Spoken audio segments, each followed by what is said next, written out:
A thin crust gathers where seawater has rested all night, and a wooden rake lifts it in quiet lines. The morning is so still, you can hear the salt whisper against the pan. Whenever you're ready to drift off, make yourself comfortable, let your breath slow, and let the room soften around you. Tonight, let's quietly explore for small places where ordinary hands shape daily life. We'll begin at a Roman shore at daybreak, where shallow pools, low clay walls, and wicker baskets turn the sea into gentle heaps of white. Then we'll move to the Grand Canal in Qing China, where a lock-keeper tends lantern light and listens to water settle through gates. After that, we'll step into a Victorian washhouse on a Monday with steam, blue soap, and wooden rollers that sing a slow rhythm. Finally, we'll sit beside an Andean hearth and watch a keeper of knotted cords count flocks and terraces with calm precision. The pacing will be soft and unhurried. The details will be simple, steady, and safe for sleep. If your eyes grow heavy, that is welcome. And now, as first light spreads across a quiet shore, let's walk toward the salt pans. Before the sun clears the low line of scrub and stone, the shore already feels awake in a quiet way. Air moves lightly over the flats, drying yesterday's thin skin of crystals. From the path, the salt works looks like a patchwork, wide rectangles linked by narrow walkways, each pond held in place by shallow, hand-smoothed walls of clay.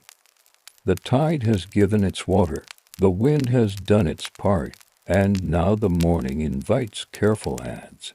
Sandals touch down with soft crunches. Tunics are belted high to keep hems from the damp, the fabric a little stiff where waves have flicked salt spray. A worker tests a pan with a reed, dipping the tip and lifting it to show the dry sparkle along its length. The foreman nods once.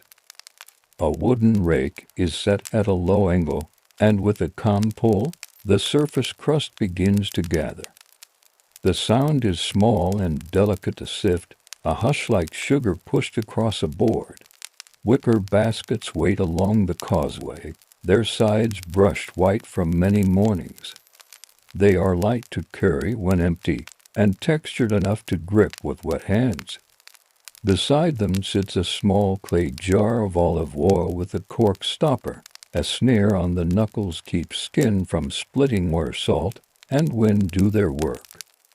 The oil has a faint green scent, grassy and warm. This place feels more like a garden than a workshop. Long ago, someone planned the slope and the channels so water would arrive and pause, then thin, then vanish, leaving its gift behind.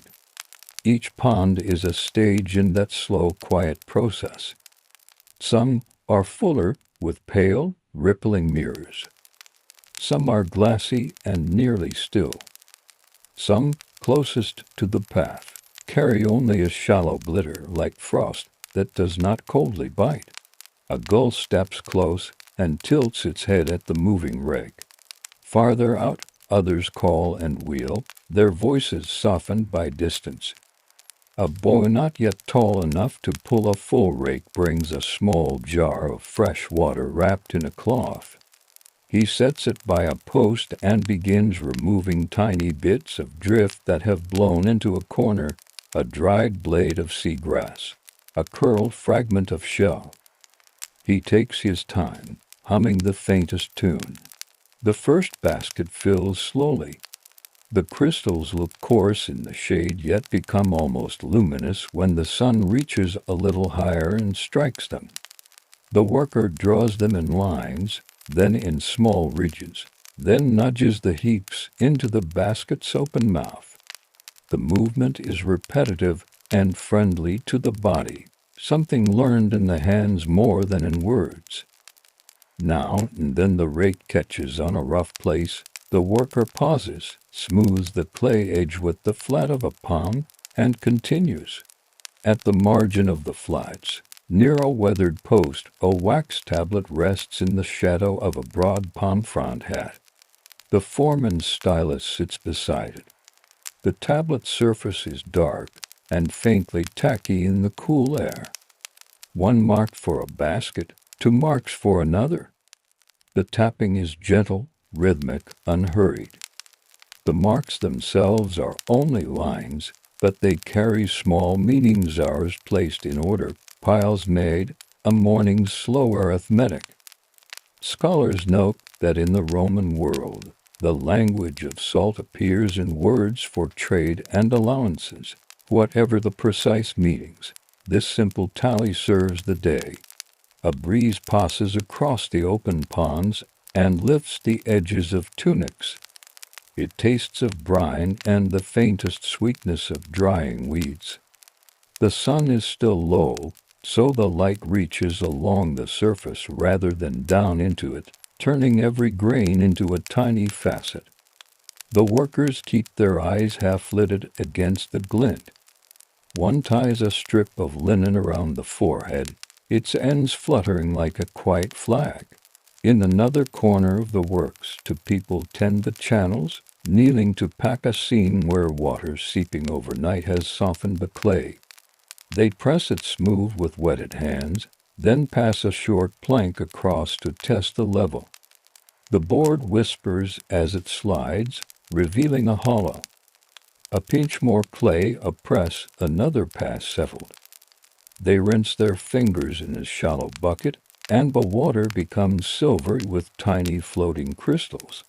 A pair of donkeys wait in the shade of a thatched shelter, tails flicking, eyes soft with morning quiet. Their baskets are smaller, meant for longer walks. For now, they rest, munching at hay that smells faintly of wild thyme. Later, when the heaps grow and the storage shed beckons, the donkeys will make their slow circuits along the path, whose tapping in steady beats, ears swiveling toward the gulls.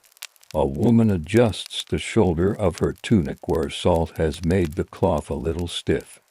She rubs a thumb along a thin rope strap and wipes it clean on her apron. Her rake is slightly shorter than the others, the handle worn smooth where it meets her palm. She draws across the pan in long, even strokes, and the surface responds with that same soft, grain-forward sigh.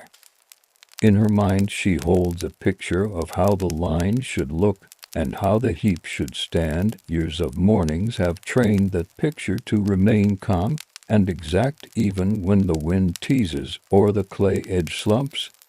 Between tasks, someone sets a small basket of olives near the wax tablet, the fruit wrinkled and glossy, a friendly salt to taste between sips of water.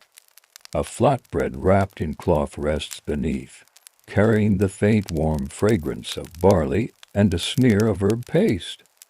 Meals here are small and often taken in touches, a bite between pans, a sip in the shade of a hat. Now and then, the foreman checks a deeper pond farther from the shore. He dips the reed again and watches how it glistens as he lifts it. Later in the season, when heat lingers, the crystals will form more quickly and can even creep up the pond edges like gentle frost. On cooler mornings like this one, patience is the main tool. The work meets the weather rather than resisting it. The body moves at the pace of water leaving, of wind passing, of light arriving. Children's voices drift from a cottage beyond the flats. A clay pot knocks against a wooden table. Somewhere someone starts a fire. The faint column of smoke is more smelled than seen. The smoke's softness mixes with the salt air and becomes almost sweet. A worker takes another light smear of oil across a knuckle cracked from yesterday's effort. The shine catches the light like a small fish turning in shallow water. A stranger passing by might see only white piles and silent people. From within, the morning is full of textures. Clay under the toes, rough when dry and cool when damp. Basket weave against the forearm, pressing a familiar pattern in the skin that fades as the skin warms. Rake teeth on the pan's face, a vibration that travels through the handle into the shoulders, then out again with the breath. Even the tunic's hem holds a memory, stiffening as it dries, softening again as it dampens like tide in cloth. Occasionally a glimmer shimmers at the edge of a pan where a grain has fallen back into water. Circles widen, overlap, and disappear. A small green beetle navigates the clay wall and pauses beside a chip of shell. The world insists on being noticed, but never loudly. Toward mid-morning, the first low heaps rise along the path like tidy dunes. The boy returns with a larger jar of water and helps scoop stray crystals that have gathered in corners. He likes the smooth weight of the rake more than the work of pulling it. When the foreman is not looking, he rests the handle across his shoulders and imagines the line it will draw one day when it is his turn. For now he listens to the soft speech of the adults, words kept small so they do not disturb the pond's surface with echoes. Beside the storage shed, a flat area has been swept and tapped. Here the baskets will be set in rows, each row brushed level with the pond so no grain is wasted. A pot of black pitch waits with a wooden lid later.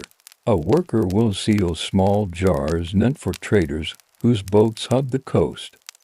For larger loads, bundles will be secured in cloth and stacked under airy thatch where the breeze continues the drying that began in the pans. Salt does not hurry. It asks the day to lean close and pay attention. On the farthest pond a ripple of shadow runs as a cloud slides across the sun. The light cools, then returns. A worker looks up and measures the day by that passing shade. There is no clock here beyond the sky and a shoulder. The wax tablet gains a few more marks. He runs a fingertip gently over yesterday's hardened strokes and feels the faint grooves, days becoming a season, a harvest without outcry. By now the sandals have recorded the morning on their straps. Crystals cling. They sound like tiny bells when shaken free. A worker kneels to wash them in a shallow bucket, and the water becomes milky, a little bright. The bucket is emptied in a spot where the ground is bare. When the sun dries it, a pale bloom will remain on the soil, a quiet signature of the work. The foreman lifts his hat and wipes his brow with the back of his hand. He looks over the pans, the baskets, the small heaps brightening in the low sun. The wind carries the faintest scent of olives and sea and drying clay. He sets the hat back and takes the stylus again. Tap, tap, pause, tap. The pond breathes. The day lengthens almost imperceptibly. And in that gentle stretch, the saltworks continues its simple conversation with wind and time. By late morning, the light has changed from slant to soft breadth, and the flats seem to float. The lines drawn at dawn are now small ridges, plump and grain bright. From the shelter, a pair of donkeys steps into their loops, basket frames lashed with plaited cord. A worker pats a neck, checks a buckle, and speaks a few steady words that have no need to be loud. Hooves place themselves neatly along the hardened causeways, finding the smoothest way as if remembering yesterday. The first load goes to the packing place, a swept square beside the storage hut. Here the crystals are not tossed but settled. A flat board, worn, set and smooth, levels a basket's top with a quiet stroke. Hands move like someone smoothing a blanket. Excess falls back into a shallow tray and is returned to the smaller mounds, nothing wasted. A short rod serves as a measure for height. its notches rubbed pale by many checks. In some districts, a simple stick and an agreed-upon notch took the place of scales. Elsewhere, small stone weights might appear on a beam balance. The method mattered less than the shared calm of doing it the same way each day. Inside the hut, shade holds the cool. Bundles of cloth hang from a peg, each one a former sail or grain sack given new duty. A pot of pine pitch sits near the doorway, its lid kept on to temper the scent. When small jars are filled for households nearby, the pitch will seal them with a dark, neat circle. For traders who follow the coast, the cloth bundles are lashed and tagged with a strip of bark marked in charcoal. The day, the pond, a brief sign for the crew. Back on the flats, a man works the channel gates. They are simple things, sliders of wood that lift and seat into grooves. He lays a thumb beside a leak and feels the fine cold thread of water pass. A pinch of clay pressed firm, then a stroke with a wetted palm, and the gate sits better. He lifts a narrow board and makes a squeegee of it, drawing a thin film from edge to center where the rake can welcome it later. The board's underside whispers against the pan, a different voice from the rake yet kin to it. Another pair moves along the outer banks, their task not glamorous but essential, patting, patching, ray-rounding edges where feet and wind have made small irregularities. They work with a rhythm of kneel, press, stroke, rise. Strands of straw are mixed into the clay in places that take more wear. The fibers hold like soft stitches. Roman builders had mosaic tricks and waterproof plasters for grand demands. Out here on the shore, humble clay and patient hands do the job just as well. A girl older than the boy who fetched water sits on a low stool near the wax tablet. A reed basket rests across her knees. She flicks out tiny shells that slipped into the pans after a gust. The shells click into a wooden bowl with a sound like dry rain. In the sun, the bowl glows faintly pink from the shell dust collected over many mornings. Now and then she looks up and squints across the flats, as if reading sentences written in bright lines. There is a taste to this hour. Not hunger exactly, but a slow call toward shade, and something simple to eat. Someone unwraps the round of bread. It splits with a soft tear and sends out the fragrance of grain warmed by the day. A dish of olives passes hand to hand. A few dried figs appear from a cloth pouch, their seeds shining like tiny sunspots when the halves are opened.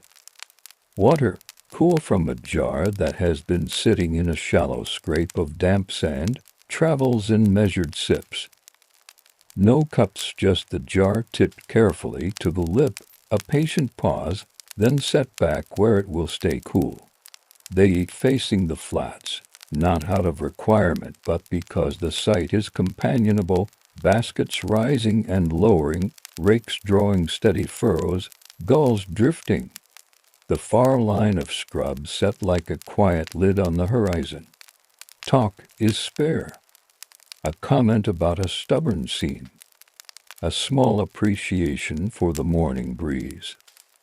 A note that a cousin's baby cut a first tooth. One worker rubs a knuckle with a smear of oil again and flexes the fingers. Salt etches the skin's story in small ways, a crack healed, a callus rounded, a pale dust that settles along arm hair like faint frost. When they return to the pans, the work has shifted. The earliest surfaces, scraped and gathered, show damp patches. The later ponds, those closer to the feed from the tide, still hold mirrors. The rake moves from ridges to skims, catching scattered grains and coaxing them into the neatness of the piles. The boy is given a small rake, short and light. He is told to draw only at the edges, and he does so with concentration that shows in the way his tongue presses against a tooth. His lines wobble, then straighten. A gull, curious, walks behind him as if approving the improvement. At the uttermost pan, the foreman tries a simple test. He dips a tiny cup carved from olive wood into the brine and sets a small chip of dried fig peel afloat. It drifts and bobs. He watches how it rides the surface and how quickly it slows. Nothing exact, only a felt measure learned over seasons. The water there is not ready to harvest, but close enough to warrant an afternoon glance if the wind stays friendly. He tips the brine back, wipes the cup on the hem of his tunic, and sets it by the post. Tools rest between passes. Rake teeth are brushed with a twig, tapping out grit caught in the corners.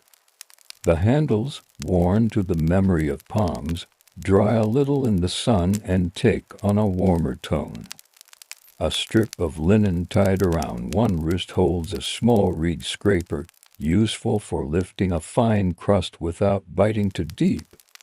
These tools are not many, and they do not change. That is their comfort.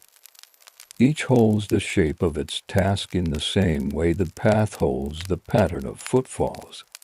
Every hour or so, someone goes to the shore edge where a narrow boat is pulled high against the sand. A coil of rope is checked, the boat's interior brushed free of shells and small sand drifts. It will carry nothing today. It is simply part of the place's list of things that must be ready when called. Nearby, amphorae lie on their sides with their mouths kindly covered. Some will take fish steeped in strong sauces. Some will carry all one might greet a small share of the salt for a neighbor's kitchen. Households lean on salt for more than taste, for beans and brine, for olives turning chewy and mild, for cheeses made patient. Along other coasts, barrels of fermented fish would wait for salt as their quiet companion. The same crystals pass among many tasks, asking only dryness and time. A lark lifts, sings a thin rise and fall, then settles into scrub so neatly it disappears.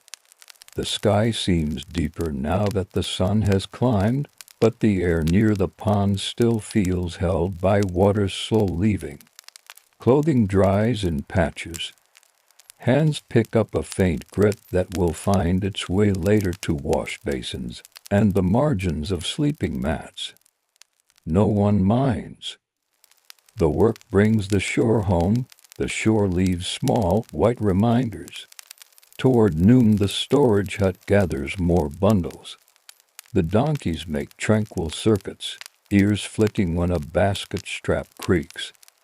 A worker rubs a bit of oil along a spot where a wicker rubs against wicker, and the sound eases. Inside, the floor is sprinkled with a pinch of damp sand so stray grains do not crunch underfoot.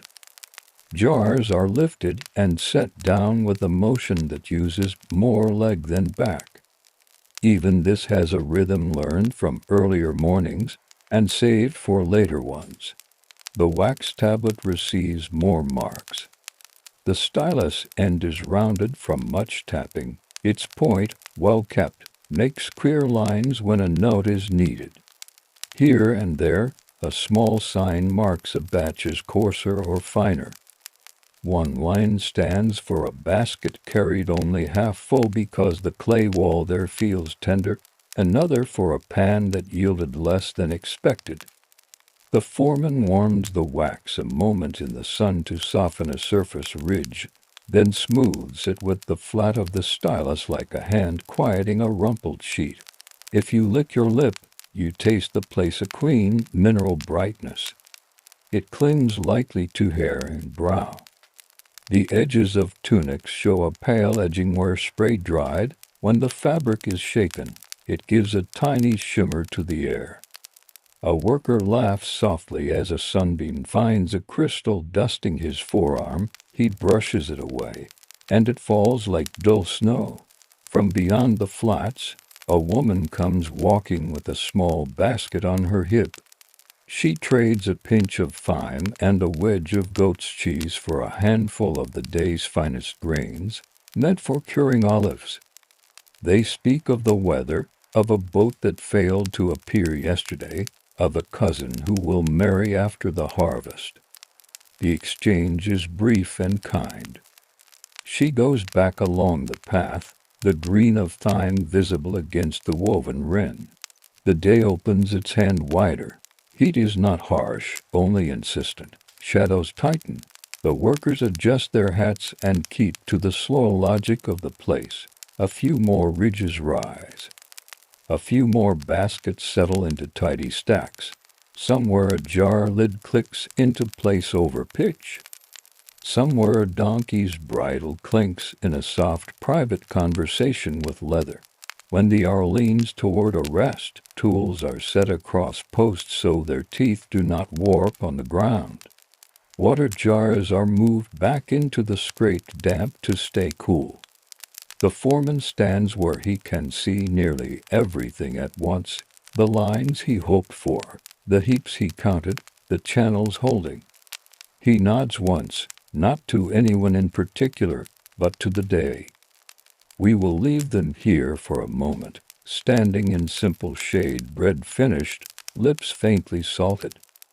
Eyes relaxed against the light, ready to lift the rakes again when the breeze deepens, and the surface dries by another whisper.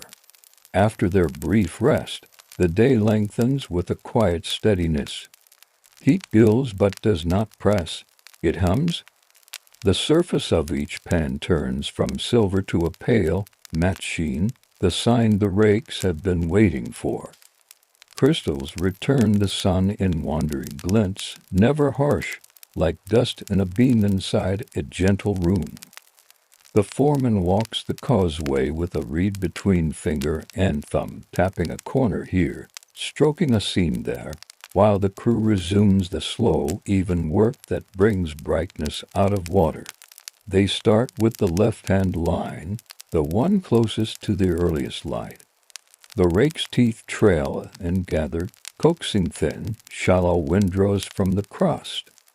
The motion is simple: draw and lift, step, settle, and yet every pass contains a decision: how deep, how straight, when to lift so as not to bruise the surface beneath.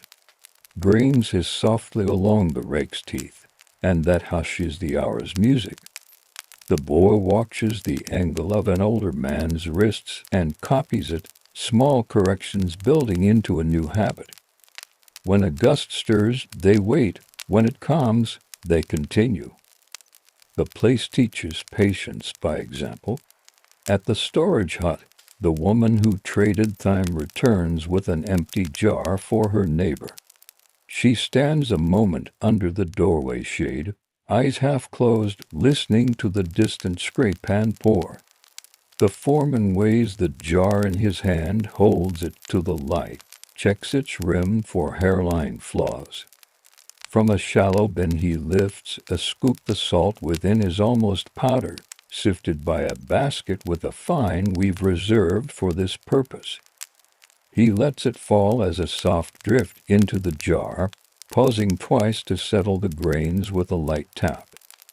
A circle of warm pitch seals the lid, where a thumbprint remains as a small signature. Down at the outer pans, a pair works the feeder channels. They lift a flat gate, then wedge it on a peg so the sea's thin skin of water moves in a calm ribbon. A braid of straw filters small flotsam. The straw will be shaken later and dried under a tile. One kneels to press clay into a tiny leak. The clay darkens as water touches it, then pales as it seals. The sun warms their shoulders. Salt brightens the cups of their ears.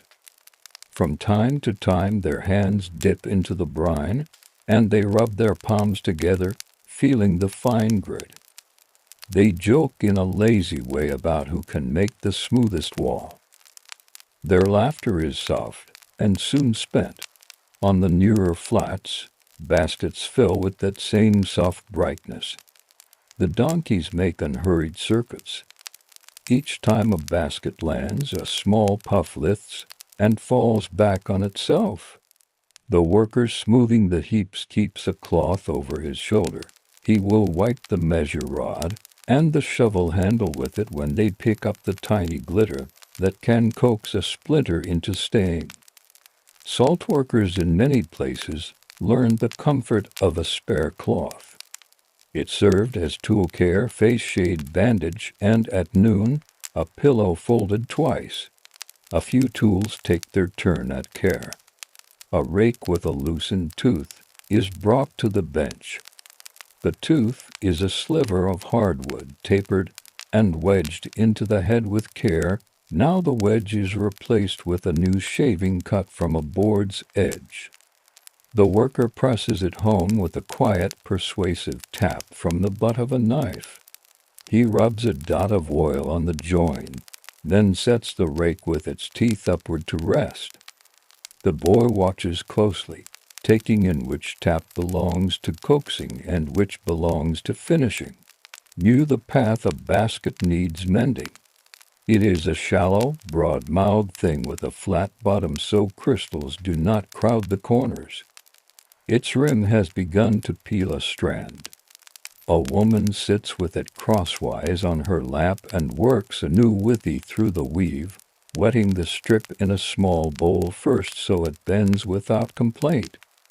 The sound of reed sliding through reed is like whispering silk. She ties the last tuck with 2 quick twists and pats the rim as if it were a loaf set to rise. The tide is thinking about its next turn. A low murmur finds the shells, the uttermost pans, now heavy with water, ripple slightly. The foreman lifts his hand, and those working knew the feeder draw back. The wind changes its accent, moving from sea cool to earth warm for a while. Along the bank tufts of grass bend and point, giving everyone an easy reading of the day's small mood. They will close one gate, open another, and let a different line of pans do their slow work tonight.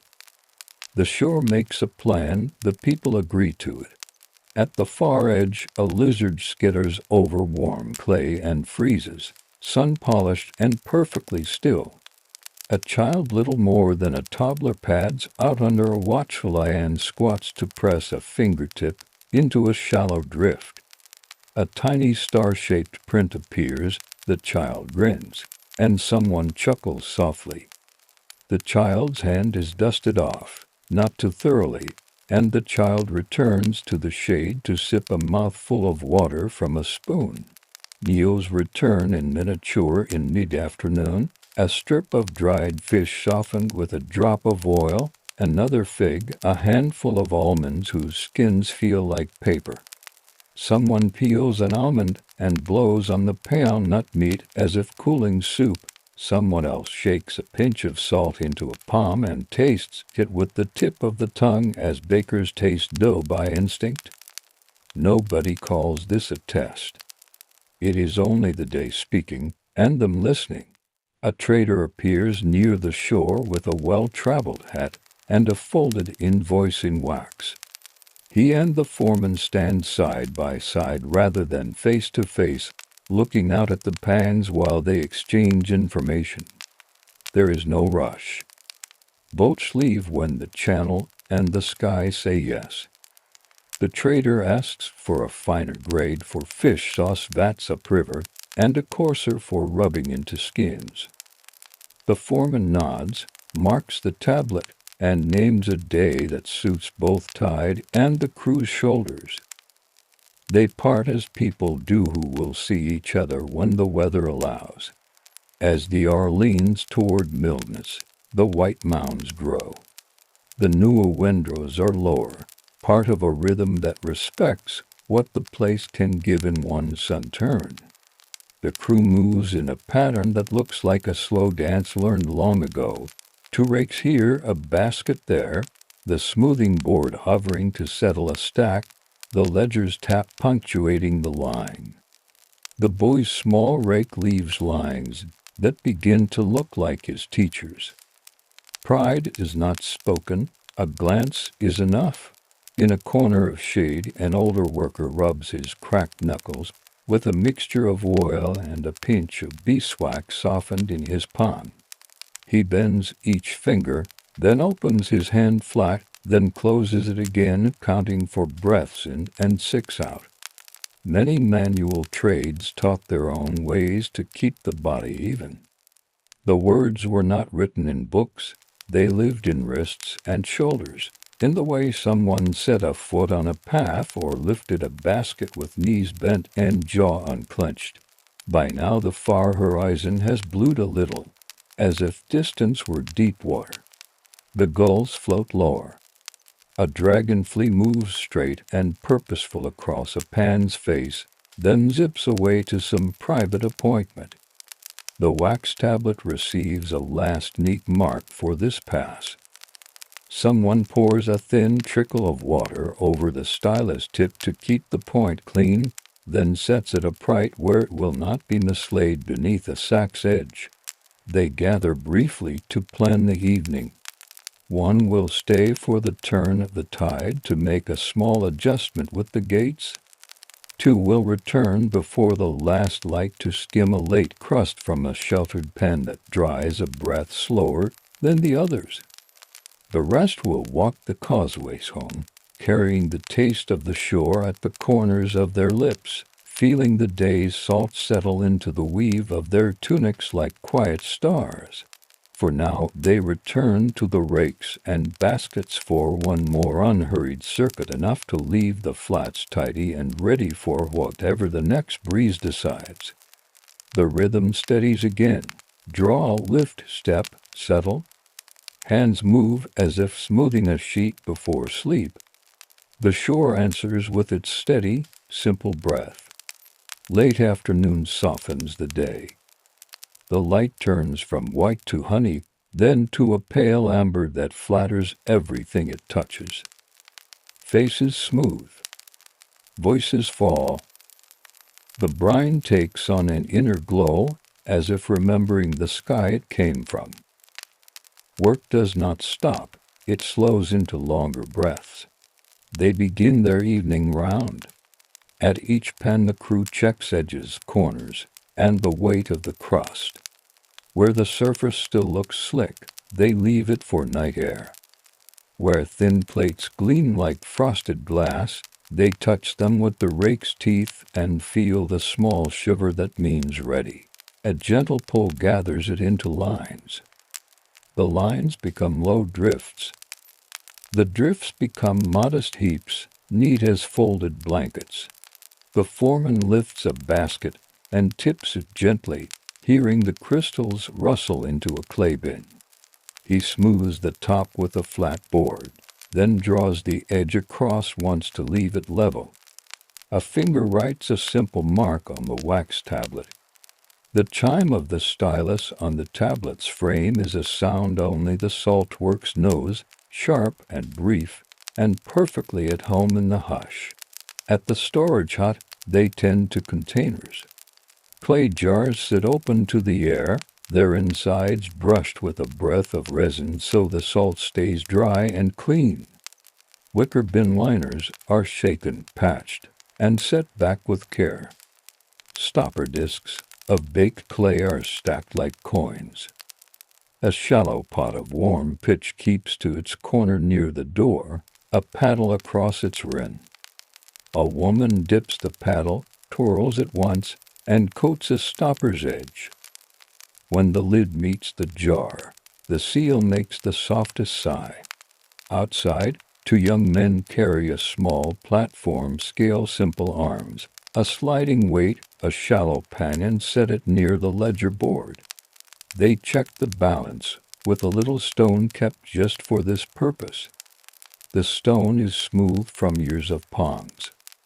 They weigh a filling, then add a finger's pinch to make the measure right. Nobody hurries the weighing. The day has been long, exactness now will let tomorrow begin calm. A shallow trough near the path holds clean water, not for drinking but for rinsing hands and tools. Salt clings to everything. They lower rake heads into the water and lift them out again, watching beads run down between the teeth. A cloth wraps each head to dry. Handles get a rub of oil where the palms rest. Small doing, small pleasure. In many trades, this end-of-day care was the real lesson learned. Tools cleaned, bodies stretched, little repairs done while the memory of use was still warm. One worker walks the outer back to look for tiny flaws. He carries a small basket of clay and a wetted reed. If he finds a hairline seam where water might leak, he presses a fingertip of clay into it and smooths it with the reed's back. The clay takes his fingerprint and keeps it, a quiet proof that someone tended this place today. He steps back and regards his work for the length of a breath. Then on he goes, leaving behind a thin line of his prints like a track only the dusk will notice.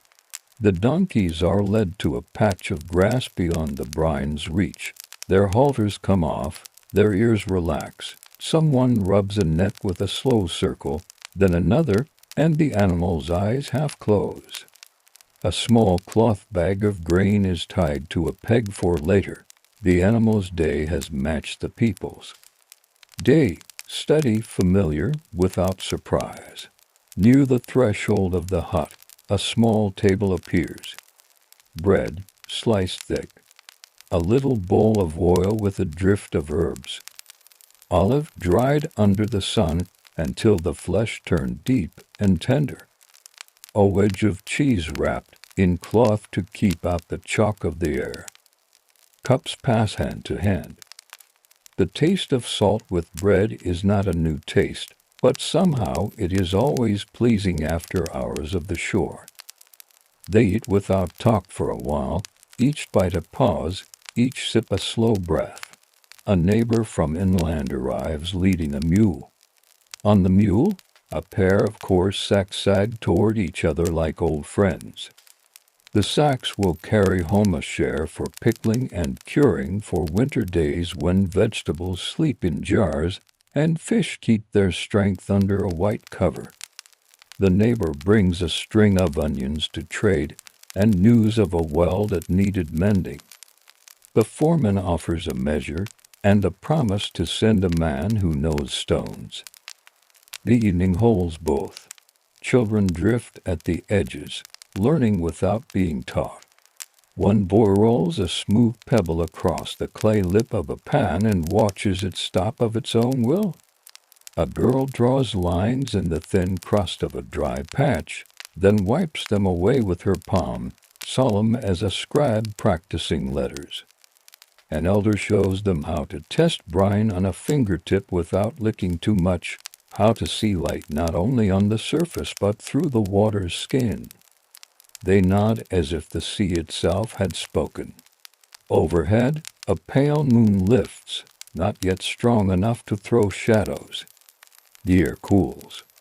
The salt heaps take on a bluish edge like snow and shade. One by one, the gates are adjusted for night. A wooden pin is pushed home. A bundled reed mat is weighted along the top of a wall where wind likes to tease. The voice of water shifts key as levels even out. In the sheltered pan, the last skim of the day is pulled off like a sheet, folded in on itself, and laid beside its fellows. The ledger opens for the last time. The stylus writes the gentle arithmetic of the day. How many baskets? How many jars? How many hands? A name here and there for a half-day's helping or a borrowed donkey. The wax accepts the scratches, sighs when the stylus lifts away, and looks no different to a passerby than any other board in any other hut. But to those who read it, it is the quiet truth of labor and weather and tide. Before they leave, the crew tends to their feet. a shallow bowl, lukewarm water, a handful of crushed leaves to scent it. They soak, rub sand from between toes, dry carefully, and smear a thin smear of oil to make tomorrow's steps kind. Tunics are shaken, then rolled rather than folded, so the salt breaks and releases. A strip of linen wraps a wrist that worked a little too long. A callus is trimmed with a sure hand, just enough but not too much. Care is simple. Care is not a ceremony exactly, yet it makes a shape around the end of the day. In the distance, a small cart rattles over stones. In the nearer hush, a lullaby begins as a mother sways with a sleepy child upright against her shoulder. The lullaby has no words at first. Then two, then three, it finds its own rhythm like water through a narrow gate. Someone hums along. Without meaning to, the salt mounds sit like small hills listening. A breeze off the water drinks the last heat from the ground. The snow changes again, less brine, now more dried grass and cool clay. They stack the rakes under a lean-to roof, teeth up.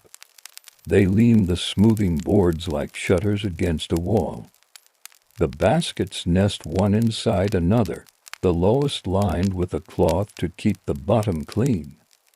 The pitch pot is capped with its paddle. The lantern for night duty is checked, its wick trimmed neat. A spare wick is set beside it, as careful as a promise. Two people will remain. They settle on low stools near the feeder gate, speaking not much at all. One has a cloak. The other spreads a folded sack for a cushion. Between them sits a little lamp and a cup for passing. The night's work is mostly waiting, with a short task when the level changes and the gate needs a hand. Quiet suits them. Where others hear silence, they hear the place breathing. Far off, a boat's oars creak in their thongs. Closer, a beetle writes a tiny trail across the hard path. The sky goes a shade deeper. The first star is easy to name without saying it.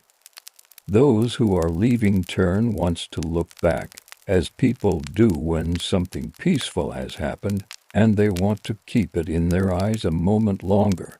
They walk the causeway home with unhurried steps. Salt lifts from their hair in the night air. Their shoulders slacken.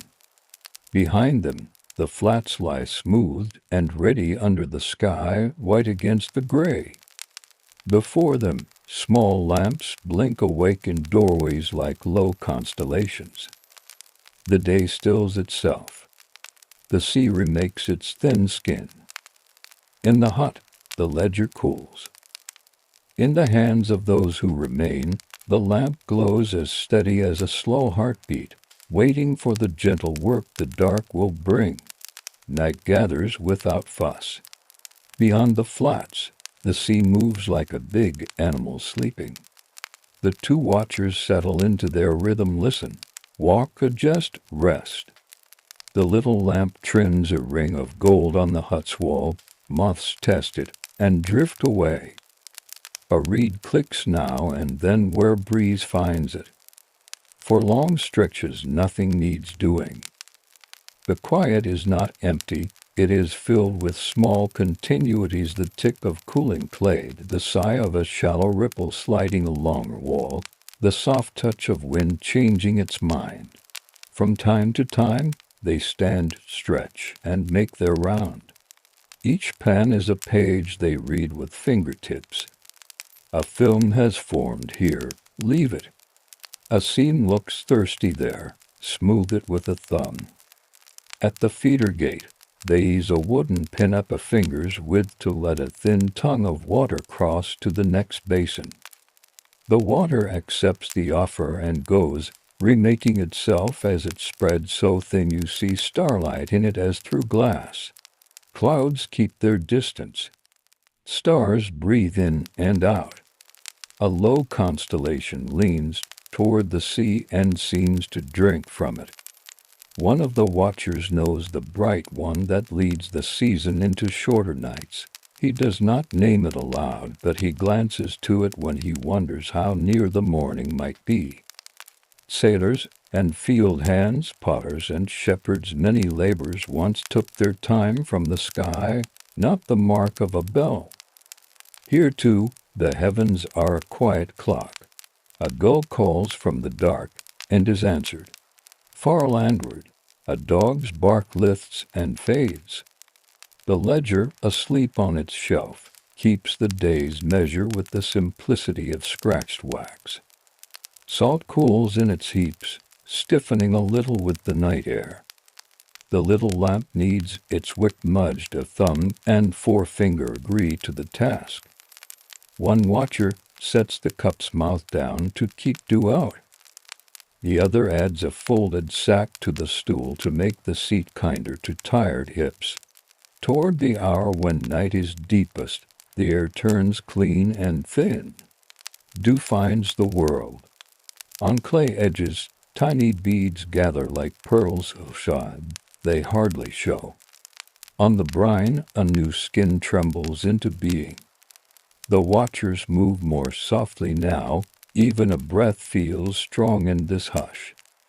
They make no more gate changes unless the levels ask for it with polite urgency. Mostly they look and wait and approve. When the wind falls away to almost nothing, there is a kind of pause the body notices. It is the pause before the east begins to think of brightening. The lamp seems a shade larger. The smell of brine moves back a little and gives room to something faintly green, as if distant fields were exhaling. The donkey shifts in its sleep and resettles, rope whispering against a peg. One of the watchers rubs the heel of his hand where the rake handle left its mark, then opens and closes his fingers until the stiffness goes. He thinks of olives, of sleep, of his youngest child who refuses sandals, and laughs at the taste of plain water. The other watcher warms his palms near the lamp and counts the steps from the hut to the outer bank without standing. He has walked it so often the number is a familiar comfort. At last, the eastern sky unfastens by a finger's width, not color yet only a loosening of dark. The water senses it before the eyes do, edges sharpen. The low walls of clay begin to look like lines drawn by a steady hand. The light's first kindness, thin as thread, rests on the heaps and makes them the palest blue. Breath shows briefly, then fades. They make a careful tour. Here and there, the night has given them small gifts filmed thick enough to pull with the dawn. With a light hand they guide a corner of the new crust toward its neighbor, letting the two greet and stiffen together. They do not hurry. The sky is still quiet. At the feeder, they close a gate that can now rest. The pin drops with a hushed certainty. When the first bird lifts a simple note, they answer in the way of workers, by setting up the day's tools where hands can find them without looking. Rakes in a row, heads angled toward the path. Smoothing boards leaned like pages left open. Baskets nested and turned so the sun, when it arrives, can climb into them. They wipe the oil rag along the best used handle so the grain stays soft. The lamp is pinched to a point and then to nothing. The wick smokes once, then accepts its sleep. The two trade a few quiet words. No one speaks of ours. Instead they speak of surfaces, of a seam that needs an elder's palm, of a small repair saved by a pinch of clay. One of them grins at the memory of the mother's lullaby. The other says the tide felt gentle in the second watch. They nod. This is the language here. Touch, sight, the polite behavior of water. From the land come sounds of beginning grindstone. Kettle, the light feet of a child sent on an errand. and taking the long way because the morning is pretty. The first of the day crew appears at the path's far end, a slim figure with a bundle under their arm and a piece of bread in hand. They wave without waving, the lift of chin enough. Soon others follow, their steps kept small to keep the dew asleep on the grass a little longer. Before yielding the place, the watchers open the ledger and smooth an edge with the back of a fingernail. They scrape a thin curl of wax where yesterday's tally needs a space, press the curl into a corner to be softened and used later, and add a line for the night's small changes. The stylus leaves its blunt, neat strokes. They hang it from its cord again, and set the board where the sun will not trouble it. Salt has a way of entering language. It names flavors, tempers, even wages in old phrases. In this world it also names a steadiness the way work can be plain and exact, and in its own measure, beautiful. The watchers stand a moment with that thought, though they would not put it into words. They lift their cloaks. They stretch. They look once across the thin blue field of the flats, which now wear the faintest rose along their rims. Then they go steps quiet on the path, leaving the morning to those who come with fresh hands and the day's first appetite.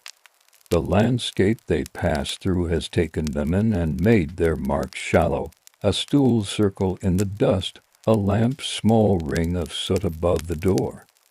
The warmer place where a body rested against a wall. The tide, the wind, the sundays will smooth even those. But the work remains, folded into the heaps, and the clean lines, ready to be read by anyone who knows how. By full dawn the shore is a collection of low tasks and gentle sounds. Rakes pull, boards whisper, baskets receive. The foreman's voice is a line drawn softly through it all, guiding without cutting. A jar is sealed with pitch and tapped once to test it. A reed mat is lifted and water slides from its edge in a quiet curtain. The first break comes when the sun clears a distant tree. Bread appears again, and olives, and a handful of figs with their honeyed scent. Salt on tongue, sweet on teeth, oil on lips. The living trilogy of a coastal day. If you step back now and look from a little distance, the flats are a simple pattern, rectangles within rectangles, white within brown, motion as a set of slow strokes. People are small, tools are simpler still. Yet what leaves this shore will season months, cure meats, sweeten bitter greens, keep fish bright, lift the tired, and make the plain lively. That knowledge does not quicken the hands, it smooths them. Each small action becomes sufficient. Near mid-morning, a boy brings fresh water from a cistern and sets the jug in the shade. He watches a woman test a crust with the rake's corner and sees the shimmer go through the plate like a whisper. He will remember that exact light and that exact sound. It will be how he knows when to touch and when to wait. Before the sun climbs too high, shadows still large and kind, the last of the night's gift is gathered. The day will move along its worn yet gentle track. The ledger will grow one more page of marks. The wind will rise and then ease. The workers will pause and begin again, teaching the body the old skills by repetition and rest. And when evening comes, another pair will sit by the gate and tend the thin mouth where sea becomes salt again, patient as the stars, steady as breath. The canal keeps its own time. It is not ours or bells, but height and hush. A lock-keeper learns this with his hands before he learns it with numbers. Tonight the air is cool and carries the soft scent of water and old wood. A paper-shaded lantern hangs from a peg beneath the eaves. Its circle of light is small and steady. Moths arrive and reconsider. The rest of the night stays wide and dark, like folded silk. He wears a quilted jacket with a patched cuff. The patch is neat, the stitches even. The fabric holds the day's memory of damp stone and river breeze. His hair is pinned up under plain cap. A cotton scarf sits loose at his throat. At his feet, a bamboo pole leans where he left it. Near his knee, a clay cup breathes faint steam from jasmine tea. He takes slow sips to keep wakefulness gentle, not sharp. Water presses against the lower gate, polite but firm. You can feel that patience through the wood, as if a guest were waiting outside. The keeper lays his palm on the beam. It feels like a sleeping animal, warm in places, cool in others, alive in its weight. He checks the iron rings that keep the beam still. The iron is cool and slightly rough. He rubs the ring once with a thumb and feels the grit vanish. He lifts the lantern and walks the curve of the lock. The path is narrow, lined by low stone that sweats in the night. Moss has memorized every scene and keeps it soft. Beyond the wall, water rests with a faint tremor, a breath you see more than hear. On the far side, a boy helper sits with a coil of rope and a private world of thoughts. The boy touches the rope and counts the knots under his fingers. 1, 2, 3. He stops at 5. Each knot is an anchor the mind can hold in the dark. At the upstream gate, the keeper pauses.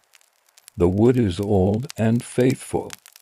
Thick timbers, dark with age, where long grooves where poles have pressed and men have leaned. He rests the lantern on a peg and leans close. A tiny drop finds the edge and glints, then falls. Good. The seal is sound. The whisper is normal. He listens with his cheek near the seam, the way one listens to a sleeping child. The canal tells him it is ready, but not yet. He nods, as if to a companion. Back at the small table under the eaves, a ledger lies under dry plank. The book's cover is wrapped in cloth against the air's damp habits. He slides it out and lifts the top with 2 careful fingers. The paper smells faintly of ink and rice paste. The pages hold rows of thin characters, steady and exact. Boat names, cargo types, numbers that look simple but carry weight, sacks of grain that will be porridge far away, jars of oil that will shine lamps, bales of matting that will become floors. A reed brush sleeps in a small porcelain rest. He wets the brush tip, turns it once against the rim, and sets it down again. No need for writing yet. First, water must move. Soft sound travels on the canal at night. Oarlocks barely touch, a pole knocks once, then rests. Voices are lower, as if people speak with handfuls of sleep still in their mouths. A bell from a distant boat ticks like an insect. The keeper shades his eyes and peers down the reach. A dim shape leans where the water bends. Then another. Lanterns drift like seeds, each with a little trembling flame. He sets his cup aside and warms his hands across his stomach, an old habit before lifting a beam. When a boat nears grain sacks stacked like humps under canvas, the keeper raises the lantern and gives a small, steady wave. The gesture is unhurried, a signal that says, "I have seen you. Come slow." He points with the lantern to the mooring ring. The boy stands and brings the rope. He is small and quick, yet never hurries the knot. He has been told often, speed is a false friend at night. He smiles at the coil when it settles in his palm. It is good to be trusted with a rope. The crewman on the boat nods and makes a sound that is more breath than word. The hull kisses the stone. A pole takes the weight. Canvas rustles. Someone coughs once. The keeper's hand touches the beam again. Now. He knows by the feel more than by any measure. He steps to the lever, hooks the iron ring, and sets his shoulder. The wood answers his slow insistence. Not a shove. A long persuasion. The gate's teeth lift a little. The canal inhales. A thread of sound rises, like rice poured from a jar. Water finds its path through the narrow mouth. It slides, it rounds, it hushes. The level above and the level below begin to speak to each other in low syllables. Come here, be even, rest. The keeper turns the beam a touch more. His feet are flat, his breath even. He knows the pace that keeps the wake thin and kind to the stone. The boy watches the scene. He has learned to see balance in tiny movements the way a trembling line grows calm as the measures meet. Boats wait in a soft patience. Their lanterns make little ladders on the water. A hen clucks once from a cage under tarp, and then decides it is still night. A jar knocks a jar. A rope creaks. The keeper glances at the ledger, not to read, but to remember the order. Green first, then the small porcelain shipment. After that, a boat with woven matting that must leave enough space for the morning's traffic. Planning, at night, is like arranging a quilt. Each square must sit where it will be warmest and least troubled. He closes the gate a finger. The scene thins its voice and becomes a whisper. The boy looks up. The keeper nods. Wait. They wait. The gate timbers relax as the two waters come close to friendly. The lantern's light makes the iron sweat wink. A moth lands on the paper shade, folds its wings, and becomes a mark in a painter's wash. In a lock, time has texture. It gathers slowly, then loosens, like silk run through careful fingers. The keeper learns to move inside that cloth. He knows when to adjust a breath, when to add a heartbeat. He looks down.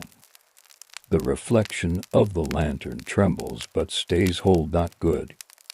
He eases the beam again. The sound deepens, then levels. He hears it settle in his bones. As the water rises, he tests the upper gate with his palm. It feels different now, less push from one side, more agreement from both. He nods once to the boy. The boy nods back as if they had shared a sentence. They have. The old sentence of work done in shared quiet. In many places and times people have labored like this, not loud, not idle, alert without haste. The canal gathers these habits and keeps them. When the levels are equal, there is a small stillness, like a held breath released. The keeper draws the beam home and locks it with 2 iron bites. He crosses to the other side and lifts the ledge. The gate opens with a heavy kindness. The boat slides through as if finishing a thought. The crewman bows his head a little and touches the brim of his cap. The boy releases the rope and gathers it into those coveted corals. The lantern's circle rides the hull, then leaves it. The keeper takes up his brush. 1 line, 1 mark. The ink sinks into the paper, dark and confident. He blows once to set it. He sips his tea. It has cooled, but the fragrance is still bright.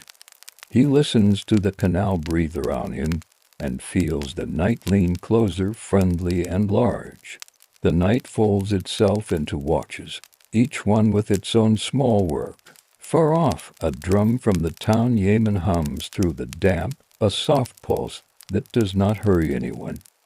The keeper counts the beats without counting. He wears the watches like sleeves. First 4. Settling, second for steady flow, third for careful eyes when weariness taps the shoulder. He sets the lantern on a crossbeam and opens a low chest. Inside lie quiet tools he will not boast about. A wooden mallet polished by palms, a short iron chisel wrapped in cloth, a flask of thick oil that smells gently of pressed seeds, and a bundle of hemp fiber. He touches each in turn. A lock is like a kitchen or a loom. If it is kept, it is kind. If it is neglected, it is fussy. He lifts the flask and walks to the hinge pin. A slow drop, another, then the Malay's small, approving note talk. The sound sinks into the timber and stays there. The boy brings a shallow basket. In it are 2 wedges of softwood and a little stick for pushing hemp into seams. The boy has learned not to press with the tip of the stick, but with the side, so the fibers spread and rest, not dig and fray. He likes this, how order can be pressed into a line of wet dark until it becomes quiet. The keeper watches and says nothing. Teaching here is mostly done by silence and the way a hand moves. A porcelain boat drifts into view, its lanterns nested like pale fruits under a roof of split bamboo. The crew have bound straw around each jar and stacked them in cradles. When the boat noses the stone, the sound is a soft chin. Nothing breaks, nothing complains. A woman's laugh, muffled and warm, floats from behind the cargo. The keeper lifts a palm, patience. He wants the level a finger higher. The boy nods and points at the water mark on the wall, little carved lines, each a memory of a good passage. When the water kisses the right mark, the keeper eases the gate. The boatman passes up a slip of bamboo with characters brushed in a hand that cares about strokes. The keeper tucks it under tile to keep it dry. Later, he will copy the essentials and return it. The brush waits. He does not like wet ink near rushing water. He prefers to separate concerns the way cooks separate flavors. Salt here, fire there, knife away from steam. They guide the porcelain through with gestures more than words. The boy keeps his rope slack enough to be friendly, firm enough to be true. The boat glides as if remembering a long practice. On its deck, the child stares into the keeper's lantern and then into the keeper's face. The child raises 2 fingers, like legs of a little bird. The keeper answers with the same shape. It is nothing and it is enough. When the boat clears, the keeper breathes into his hands and rubs them together. The night has a wet tooth. Warmth must be made, not found. He steps back to the table. The ledger comes out again, unwrapped with the same respect given to food. Inkstone. A few drops from the water gourd. A circle of the stick until the surface darkens. He writes not hurried and not slow, just as the line wishes to be made. Porcelain, straw packed for stacks, 2 men, 1 woman, 1 child. He does not write the laugh. Some things are kept in the mind where they do not smudge. A wind lifts from the south. It is not strong, but it carries reed scent and the faintest sugar of rice being steamed far from here. The keeper turns his cheek into it and looks at the reed bank. The stems stroke each other, patient as old friends. A frog's note thuds once, then twice, like a distant wooden bell. He thinks of mornings when the frogs sing much louder, and the work belongs to day. Night work sits closer to the body. It is a shawl over the shoulders, not a cap worn in sun. The boy has folded himself on a low stool. He counts knots again, then, under his breath, recites a lines from school poem about boats and seasons. He does not finish it. The canal writes its own poem and insists the rest be quiet. The keeper pours a little tea into the boy's cup from his own, warming it with a quick, tidy motion. They drink. The tea is now thin and cool, but it still holds its leaf.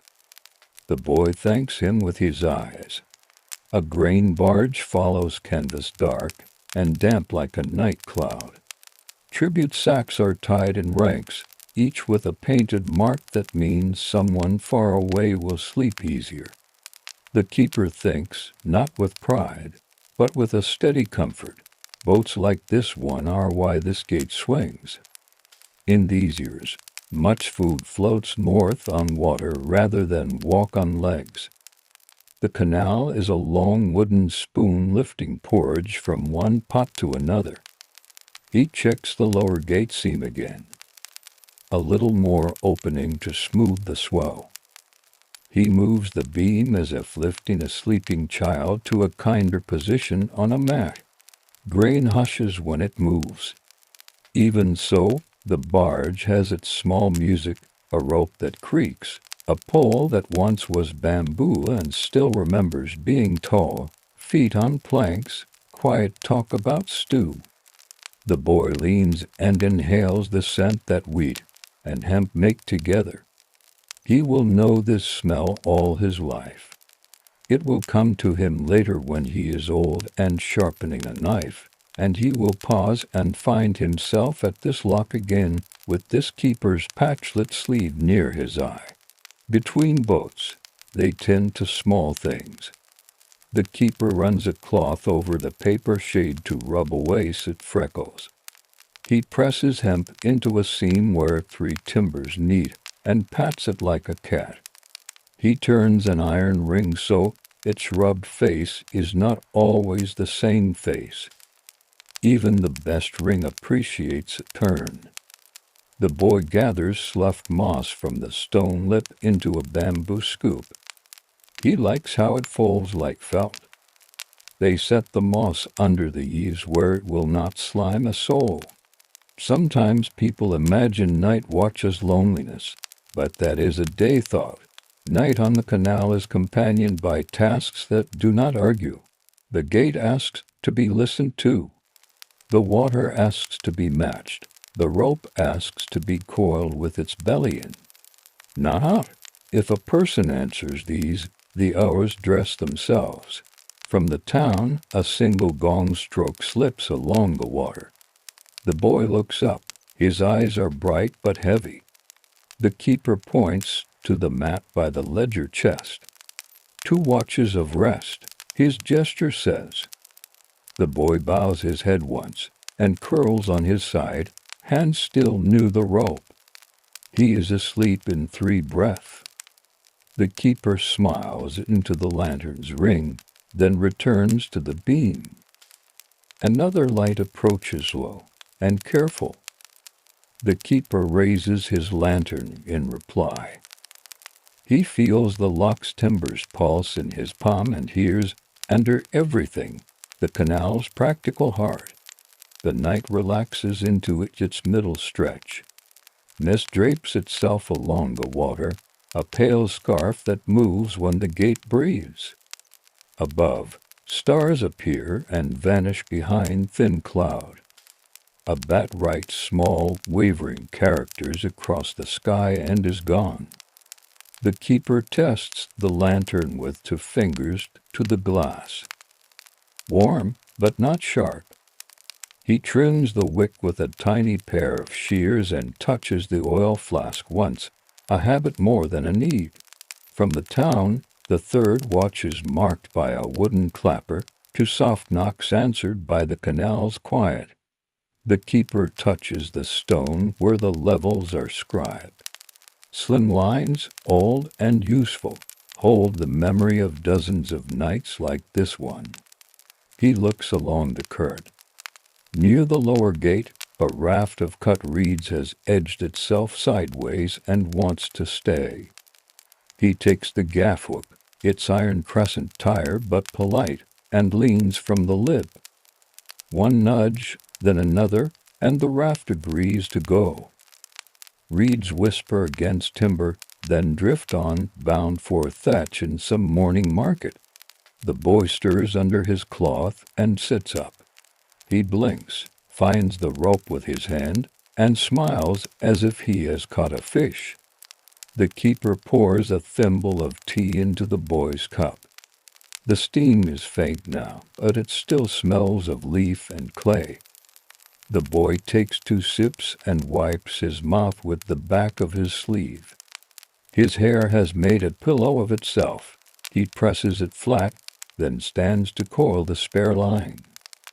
He knows to turn it so it lies in circles that will pay out without sulking. A slow song travels the towpath, just a ribbon of breath. 3 men come into view, each with a breast strap over padded jackets. They are not hauling here, the lock does the lifting, but their song keeps their legs from forgetting the rhythm of long work. The first carries a pole with a hook for catching a stray stern. The second balances a narrow box that smells of steamed flour. The third has a kettle hung from a wire, its lid rattling a little as water finds its calm again. They stop by the keeper's table. Mantu, the man with the box, suggests no need to raise his voice. He opens the lid a finger's width. He touches the keeper's face. The perfume of wheat is simple and good. The boy looks at the buns as if they are small moons. The keeper nods and takes 2. The seller hands them with paper as thin as onion skin. A soft clink as a coin changes hands. The third man tips the kettle and gives the boy a spoon of hot water to wake his tea. The exchange is practiced and quiet, as if the night itself prefers gentle trades. While they eat, the grain barge shows its lent in a muted purl, not a shout. The keeper rises, wipes his fingers, and rests his palms on the beam. He hears the water's note change as the weight presses into the chamber. The boy sets the tea aside, takes the mooring rope, and opens his hand so the line slides, then closes it so the line remembers who holds it. The barge kisses the stone. The men on board nod from within their hats. One taps a sack, proud without saying so, dry as flour ought to be. The keeper nods back, pleased for them. A river postman approaches from the path. He carries a small box and a brush tucked into his belt. Cinnabar paste sleeps in the box. He opens it, takes the boat's bamboo slip, and stamps it with a square seal that smells faintly of earth and resin. The red mark glows for a moment, then deepens as the paste settles into the grain. He writes 2 characters on the margin with a few spare strokes. Efficiency here is a courtesy. No one keeps anyone long who has water to match. Side note, offered as one offers a bowl with both hands. In these years, the Grand Canal is a long hinge for the empire's door of grain. Much that grows far south rides these levels north. Locks like this do not claim importance, yet they are the fingers that open and close until a capital sleeps, with full kitchens. The keeper knows this in the way a miller knows that bread is not only a loaf but a chain of good, plain steps. When the levels agree, the gate sighs. The keeper, and buoys the barge through. The crew keep their oars quiet, as if they are in a temple. A boy on the barge, no older than the one on shore, holds a small fan even though the air is cool. He flicks it once to chase a moth from the lamp, and then watches the moth choose the night instead. He smiles to himself. The lock remembers the smile, though the ledger will not. They settle again into keeping. The keeper checks the hinge pin and slides a ribbon of oil along its shoulder. He turns the iron ring that couples the beam to the gate, a quarter turn to share the wear. He plucks at the hemp packing seated in the seam. It is still proud and damp. It needs no love tonight. The boy sweeps the stone lip with a reed broom. Broom against stone is a small sand sound, neat and crisp. He gathers 3 pebbles and sets them by the ledger. Later, he will toss them one by one into the canal and count the rings each pebble makes. Tonight he wants them to be companions on the table, a tiny constellation. From the reed bank an egret lifts, white pulled out of night, then folds back into the dark a dozen wing beats later. A carp turns near the surface, and the sound is like a small hand clapping once. Water striders stitch the lantern's reflection. The keeper looks down and sees the lantern as a gold coin lying just under the skin of the canal. He leaves it there unspent. A porcelain boat returns the other way, like now. Its crew speaking of pickled greens and ginger. One of them offers the keeper a thumb-length root wrapped in paper. He accepts it and tucks it near his teacup, where the scent is friendly. In return, he gives them a walnut from a cloth bag. The exchange is unnecessary and entirely appropriate. The boy asks, soft as fur, "How old is this gate?" The keeper's answer is not a number. He taps the timber and says, "As old as the hands that care for it." The boy nods as if he understands, which is to say he will think about it later and understand it then. They mark the passage in the ledger. The keeper's brush moves through the characters as water moves past a pier, gently finding the shape that is already there. He dries the page by fanning it with a bamboo slip, then wraps the ledger again and sets the ink aside. He cleans the brush with care and presses the tip to a rag until it comes to a neat point. Tools that sleep well wake well. A faint scent of sesame drifts from the town. Somewhere oil has met batter, and a cake is browning in a shallow pan. The keeper feels his stomach answer, not with hunger but with recognition.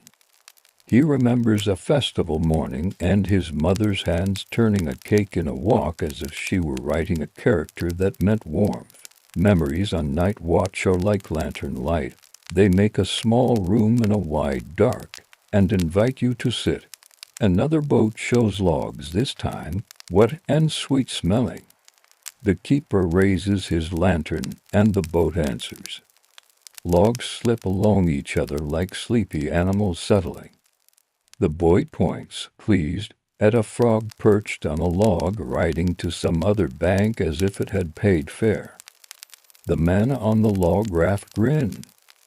One gives the frog a push onto a reed near the edge with the back of his pole. The frog dismounts without comment.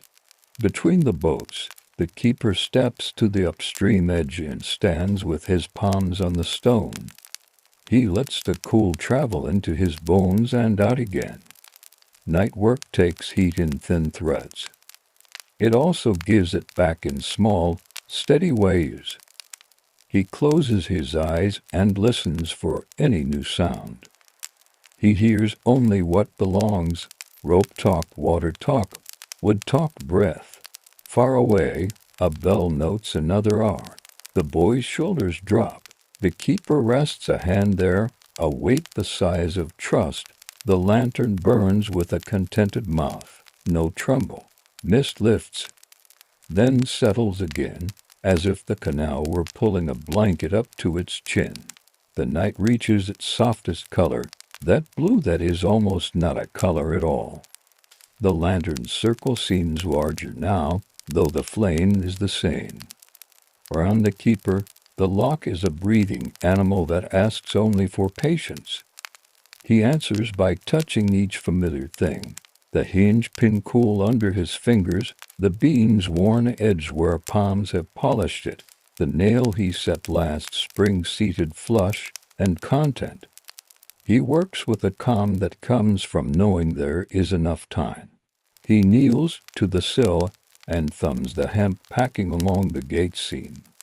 Each twist drinks a little water and returns it slowly, behaving as it should. From a tin he keeps under the table, he lifts a small cake of pine pitch and tallow mixed in equal parts.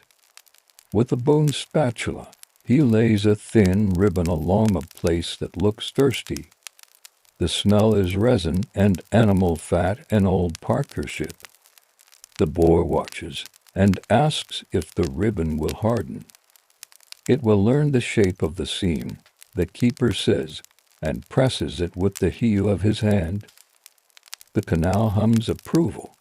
They take a break with the ledger closed. The boy unwraps a small packet of sorghum cake.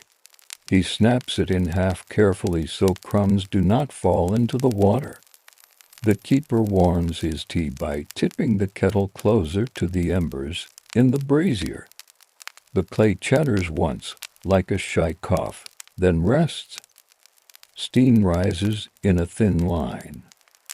They do not speak much while they chew. Night work keeps words small so the ear can stay open for other things. A boat trimmed with mats arrives from the south, carrying baskets of dried tangerine peel and a few wrapped bricks of tea. The cargo is light, the crew dressed in jackets tied high for cool air. Their lamp is shielded with oiled paper, making the glow mild. One man calls out the measure in a voice that never turns sharp. The keeper answers with the gate half open, enough to receive them without hurry. When they ease into the chamber, a smell of citrus ribbon unrolls, bright and tired at once. The boy inhales and grins, as if someone peeled the sun and set it on the water. While the water level settles, the keeper speaks a short side lesson in the same tone he uses to count knots. When the north is dry, he says, what grows in the south is a letter written to a hungry table. We carry the letter one lock at a time. The crewman nearest the beam nods as if he has heard the sentence in a dozen places, each time true. The passage completes itself with the ordinary grace of well-fitted things. The men on the mat both pass a narrow packet wrapped in bamboo to the keeper, just enough peel to scent a teapot for a week. He refuses once and accepts once, the right number of refusals. He folds the packet into a cloth and sets it by the kettle where it can be a promise. The boy tastes two flakes like paper on his tongue and looks pleased at how a small bitterness can also feel clean. Mist gathers again, but less heavily. The keeper walks the length of the chamber with the gaff to draw off to sprigs of floating reed that want to catch the gate. He turns the gaff and uses the butt to tap the stone in a quiet measure, counting his own steps. 7 to the far and 7 back, which means the soles of his shoes are wearing evenly. He likes small proofs. They keep the mind tidy. On the inside face of the gate, a swallow's old nest sits under the beam. It is empty, mud and straw neat as a tea bowl. The boy points. They will return, he asks. They return to the place that remembers them, the keeper says. He brushes a thread of spider silk from the nest with the edge of his sleeve rather than his hand. The silk releases without loss. A cart creaks across the lock road above, the wheels iron-rimmed and slow. The driver calls to his ox with a word that is more song than command. The sound leaks down as a comfort. The boy's eyelids answer with a long blink. The keeper nods toward the pile of coil mats. "Lie down again," he says. "Keep your feet away from the brazier." The boy obeys and pulls his coat over himself. In moments, his breath has the even slope of a field in winter. The keeper remains standing. He looks past the gate toward the stretch where the canal runs straight like an ink stroke. Along the bank, winter cabbages crouch under straw hats.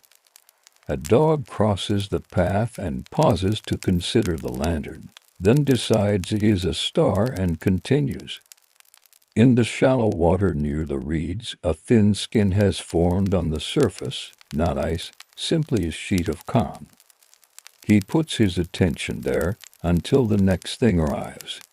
It arrives as a voice cleared politely, a government grain boat, lamp trimmed carefully, all painted with the characters that mark its duty. The keeper smooths his jacket and sets the ledger ready. When the boat's slip is handed up, he lays it on the board, weighs it with the walnut the porcelain men gave him, and glances to confirm the stamp. The seal is square and red, as it should be. He opens the gate as far as the night allows, no more, no less. The crew keep their own silence, the shared agreement to treat official cargo as a kind of sleeping infant, steady hands, no sudden gestures. The boy, half awake, rises to take the mooring rope. He keeps his feet small on the wet stone. The keeper tests the balance of water between the two levels with that intimate listening only practice gives. He hears the thin rush that means impatience and waits. He waits until the rush becomes a sigh, then until the sigh becomes a breath. Only then does he nod the boat forward. The movement through is a lesson he does not put into words, equal parts patience and timing. After the stern clears, the keeper follows the boat's tail with the lantern to watch for any plank that wants to brag by scraping. None does. He draws the gate home and feels the small pressure of water settle against it, a friendly shoulder. The boy coils the rope into equal circles and hangs it on its peg with the bight facing out. A tidy coil forgives a sleepy hand later. Between passages, the keeper opens his cloth pouch and brings out his brush. He writes 3 characters on a scrap: the date, the sky, the river's mood, and folds the paper into the ledger like a leaf pressed flat. He is not required to write these extras. He writes them because the days are kin to one another, and he likes to remember the particular face of each. A fisherman appears with a dip net slung over his shoulder, not here for fish but for words. He is a friend of the hour. He sets his net down and pulls from its pocket a small flute carved of bamboo. He does not play a tune so much as a line of breath with notes like stepping stones placed far apart. The keeper listens without leaning on the music. The boy smiles in his sleep, as if the flute is telling him of ducks he will count at dawn. When the fisherman has finished with 3 breaths and a handful of tones, he puts the flute away, lifts the net, and goes, a polite fox in human shape. Clouds sing. The western bank is a darker smudge, and the eastern bank begins to think about color. The keeper stirs the brazier carefully and adds 2 bits of pine. The flame licks the new resin and turns it into light. He warms the kettle again and rubs the tangerine peel between finger and thumb, releasing brightness that feels like washing one's face with air. He checks the gate teeth a final time with the back of his knuckles. Sound answers his touch, solid, even, willing. He looks at the boy, at the ledger, at the canal, and at the lantern. Each is in its place. Somewhere beyond the bend, a rooster practices once and then decides to wait. The keeper puts his palm flat to the timber, thanks it in silence, and breathes with the water. The water is a gray silk now, with threads of silver where the lantern lays itself down. The keeper loosens the knot at the lantern's handle and lets the flame burn a little lower. This is the hour when light belongs to neither night nor day. It is a hinge in the same way the gate is a hinge, carrying weight without complaint. He moves along the timbers and checks the iron dogs that bite the posts. Each bolt he taps with the handle of the gaff answers, with a tone he has learned to trust. Small bell, small promise. He leans and peers between the teeth. A single reed stem has wedged itself there, tidy as a hairpin. He eases it out and sets it on the sill to dry. It will make a good wick later. The boy wakes without startle.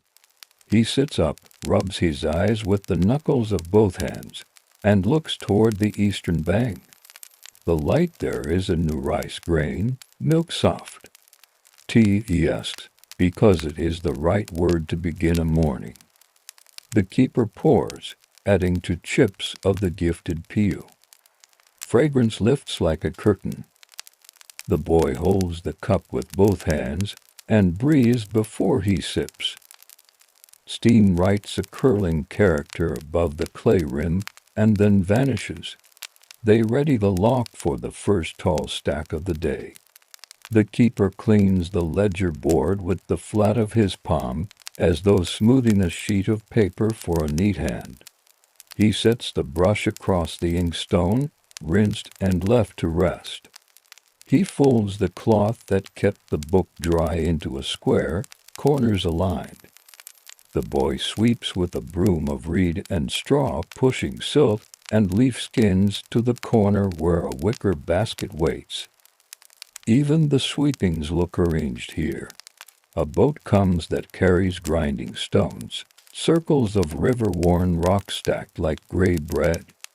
They are heavy, but they float with patient dignity. The men aboard are quiet from the night, but their faces are not tired, only unused to speaking. The keeper opens in small breaths, one timber at a time, as if he were learning a song by ear. The stones murmur to each other when the water shifts under them. A small clink, a small correction. The boy rests the broom and watches the slow agreement between river and load. When the level is even, the keeper does something he has done for years. He looks at the boat's shadow rather than the boat. The shadow tells him the truth of the hull's line and whether a plank has grown proud. Today the shadow is smooth, a single brush stroke. He nods, and the nod is for himself alone. The boat passes out with a sigh that belongs to stone, wood, and water together. A white heron lands on the far bank and folds itself into the reeds. The canal is a page divided. One side carries stillness, the other carries supply. The keeper lifts the beam a finger's width to ease the gate's rest. He knows by feel which finger to use. The ring finger is best at dawn. From the road above come today voices. They are warm, like hands rubbed together.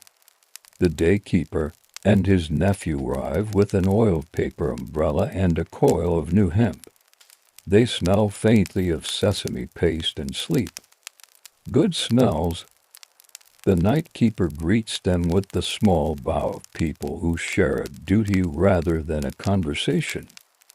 He passes the ledger across the board with the walnut weight on top. The daykeeper places his palm on it briefly, as if to take the temperature of the night. They stand together a short while, looking not at each other but at the water's edge.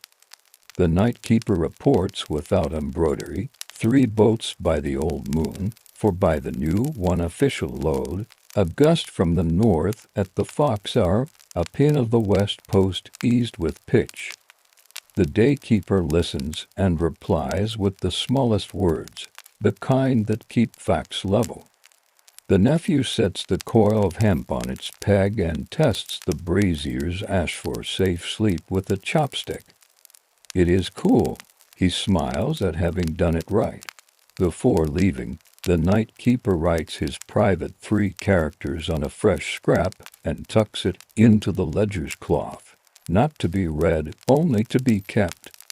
He adds a 4th mark today, a small dot for the citrus gift, which will remind him this was the pale morning when the lanterns smelled like a market 3 provinces away.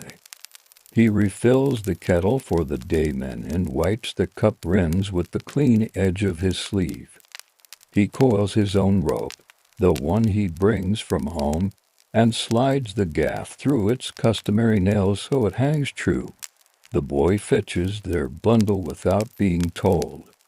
He checks the corner where he has been sleeping and finds, under the mat, 1 brass button left by a boatman. He sets it on the ledger board as a quiet return to the world. The night keeper ruffles his hair once, a small river of approval. They step up the locked stairs together, counting each worn stone. At the top, they turn and take in the gate as if it were a friend at a doorway. The lantern's flame is a bead now. The day-keeper will pinch it soon, and let the room be lit by air alone. The path home runs along a bank where frost clings to grass tips. Their shoes leave a leisure of prints. The boy tests each footprint with his next step, placing heel to toe to see if he can make a line without wobble. He almost can. The night keeper carries the empty lantern by its handle. It clicks against his knuckles as steady as a watch. Far off, a vendor rehearses a morning call, but softly, as if asking permission of the street. They pass a cabbage patch and a row of willow stumps that will sprout again in spring. A boat horn sounds once, wide and round. The boy asks what time it is without using the word. It is the hour when smoke learns to stand up, the keeper says. The boy looks at the houses and nods. Thin threads lift from every roof, and the sky takes them the way cloth takes a dye slowly, thoroughly, making a new shade. When they reach the keeper's doorway, he hangs the lantern on a nail and sets the rope on the bench. He rubs a little olive oil into his hands brought from a store that sells southern things and flexes his fingers. He will sleep soon. Before he does, he sits and warms the last of the tea. He drinks it in 3 careful swallows so the flavor can finish its sentence. He thinks again of water that rises and falls and of gates that know how to wait. Night has passed through him without hurry, and day has arrived without asking for proof. He closes his eyes for a moment, not yet in bed, and lets his breath match the canal's old rhythm. Gather, hold, release, rest. The boy lays the brass button on the shelf beside a coil of string. A small inventory of a quiet life. Outside, the canal takes its first daytime shine. Inside, the keeper leans his head back and sleeps, his hands open, as if letting every knot loosen by itself. And as the lantern gives way to daylight, and the ledger finds a new hand, let us step from water to steam. From night watch to wash day into a room where copper tubs bubble, and bluing tints the rinsa. Faint sky. Tonight we open a heavy door and step into a room that breathes. It is Monday in a Victorian city, the day many households keep for washing. The municipal washhouse brick, modest and trustworthy, waits with its tall windows misted over, each pane a pale square. A thin line of water slides along the sill and drops to a stone floor below. Inside, air is warm and close, and everything carries a soft, clean scent: soap, damp cotton steam, and a faint trace of coal smoke. We will move slowly here, as the work moves, steady and without hurry. Benches run the length of the room. They are scrubbed smooth, their edges rounded by years of baskets and elbows. Deep copper boilers sit in brick wells along one wall, lids like polished coins, each with a handle wrapped in cloth against the heat.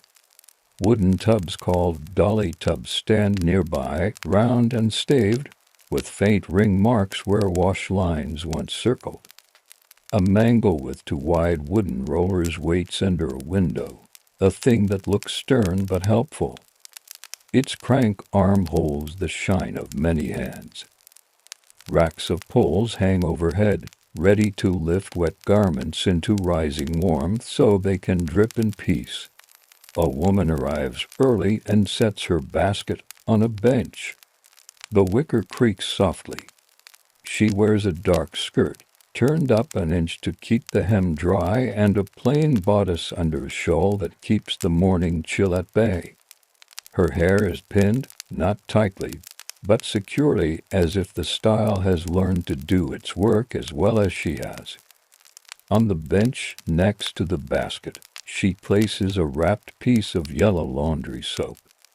It will be chipped with a knife into soft curls. There is bluing tucked in a tin and indigo cube no bigger than a walnut to tint whites a whisper of sky. Near it, a small paper packet holds starch to stiffen collars and make aprons lie neat. The attendant, careful and calm, checks the borders before admitting the first wave. She opens the iron dampers a little, listens for the tone of the fire, then closes them a finger's width. Fire has its own preferences. She knows how to meet them.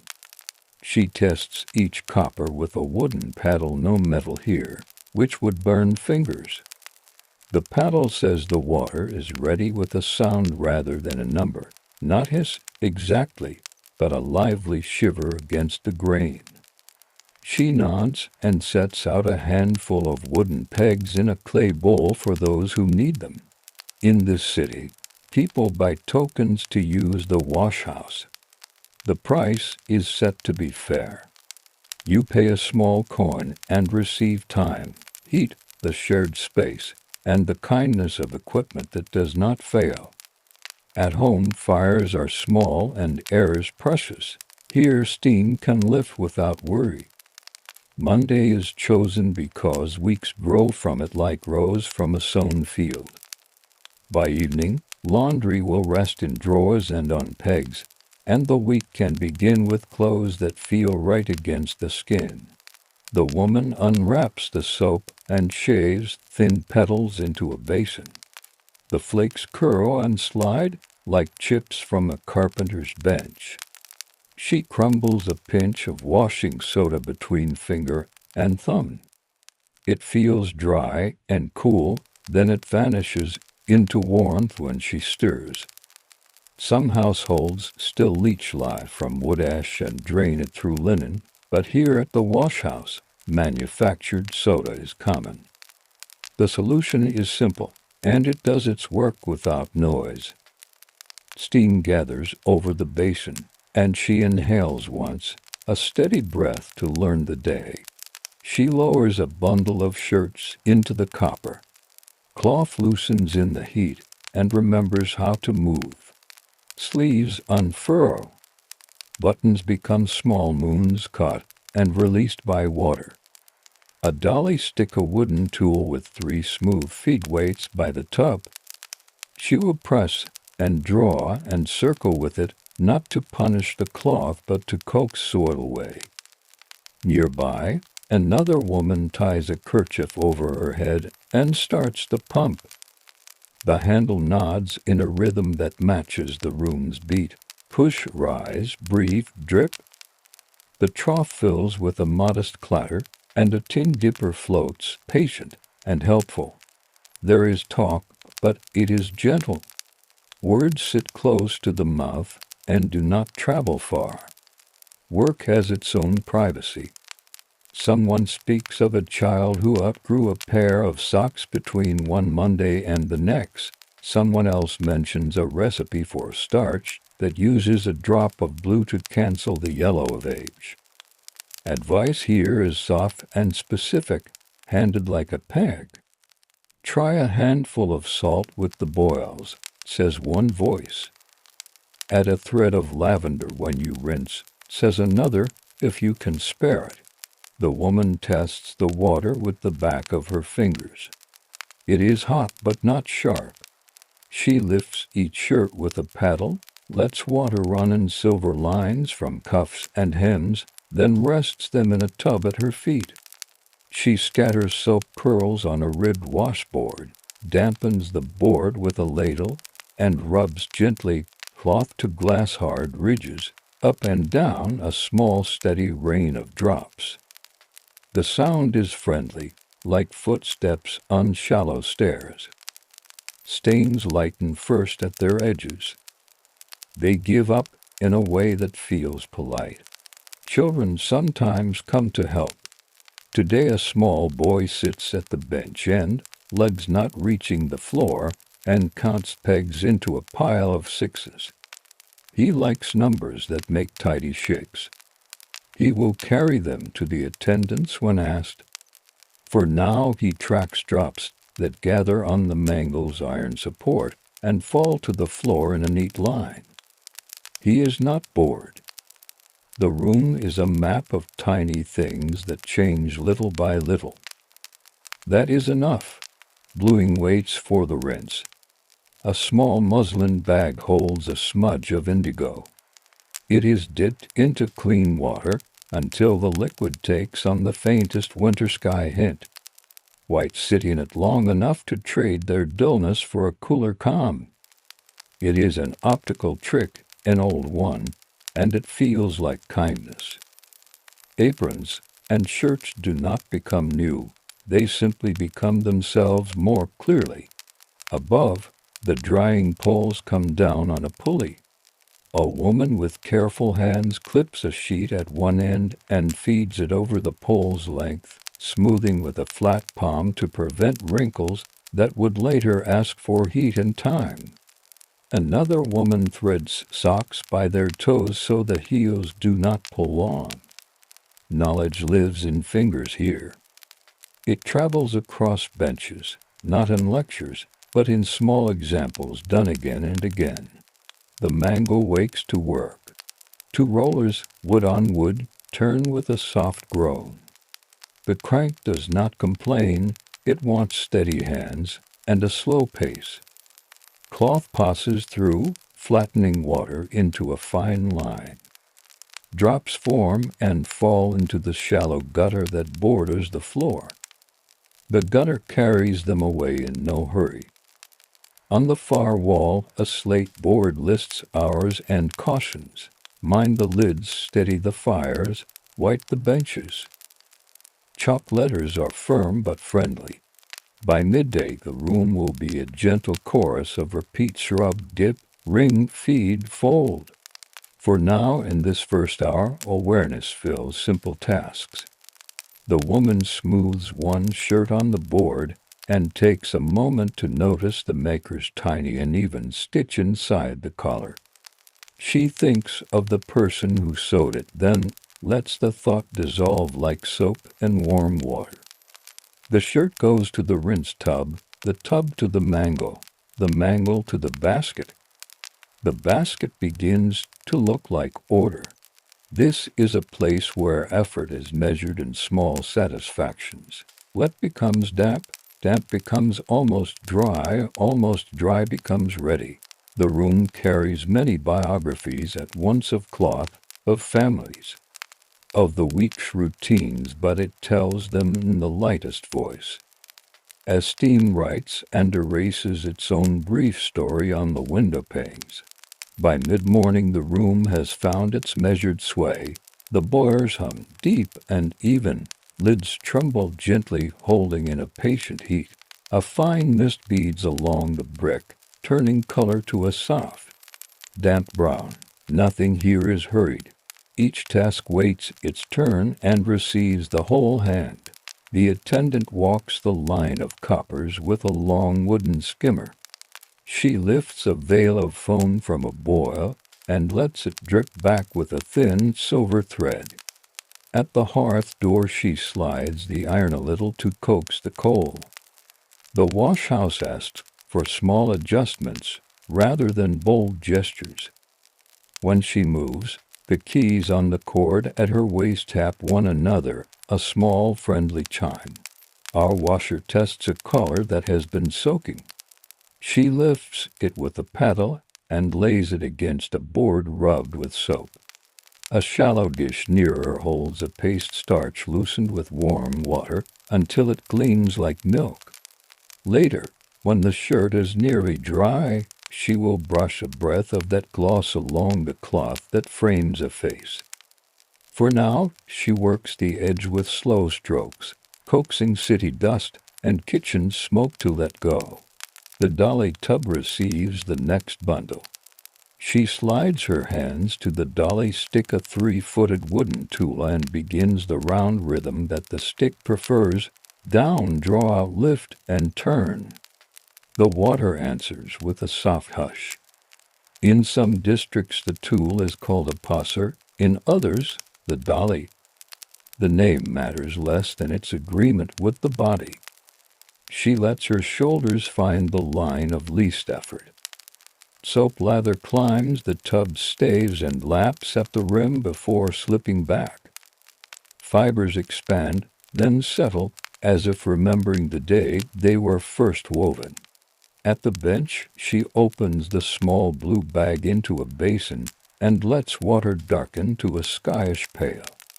The blue will not dye the cloth. It balances the warmth that weeks can give to white. She dips a linen towel and holds it up, considering. The cloth becomes a quieter color, not brighter, not louder, just clear.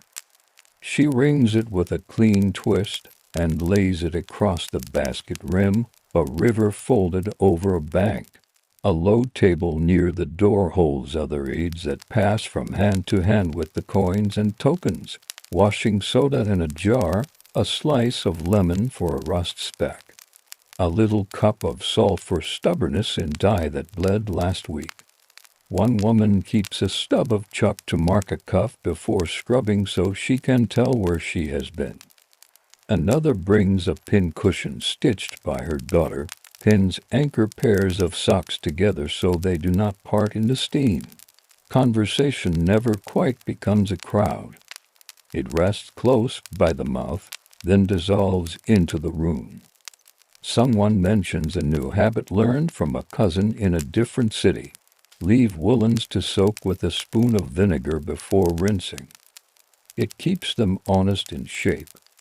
Another agrees and says she rolls sleeves in towels before the mangle. Pressing water into cloth keeps the rollers from biting too hard.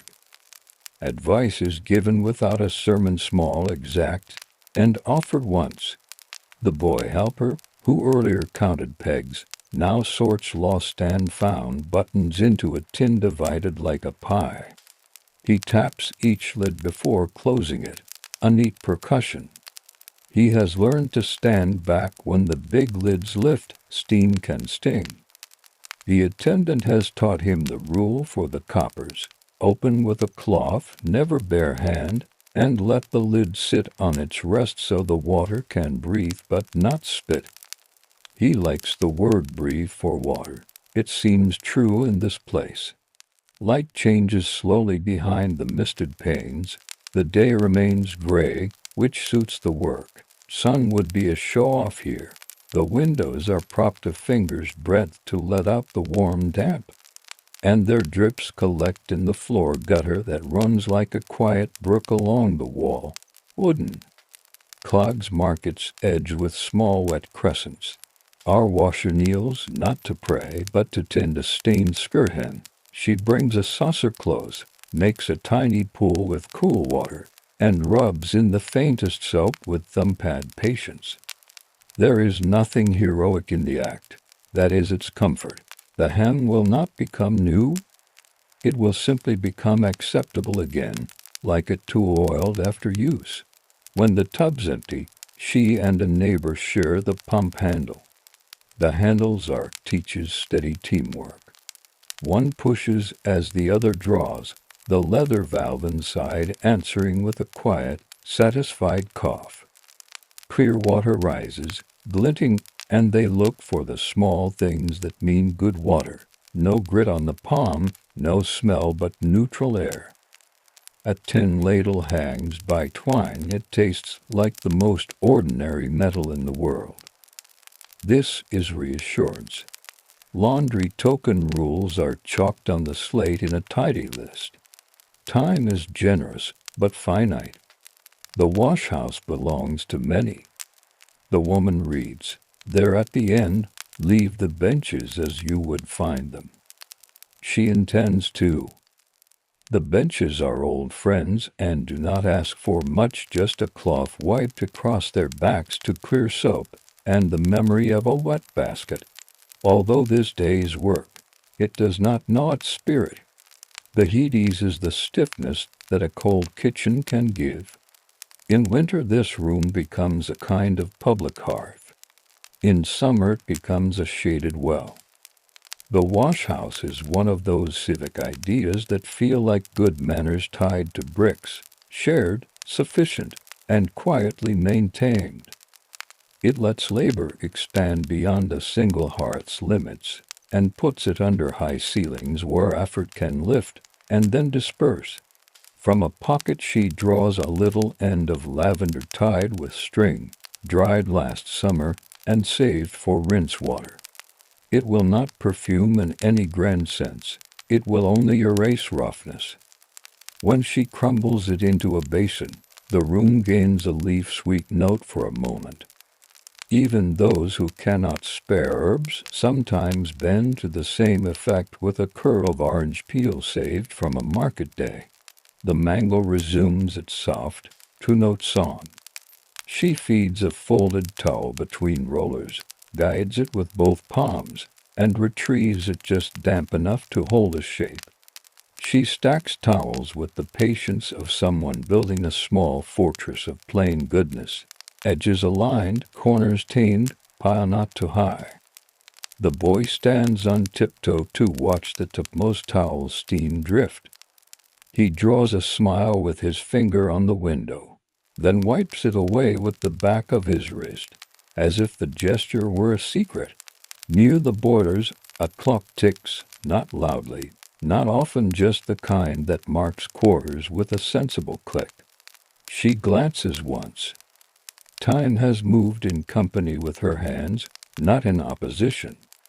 She is ahead of her own plan. The final rinse is waiting.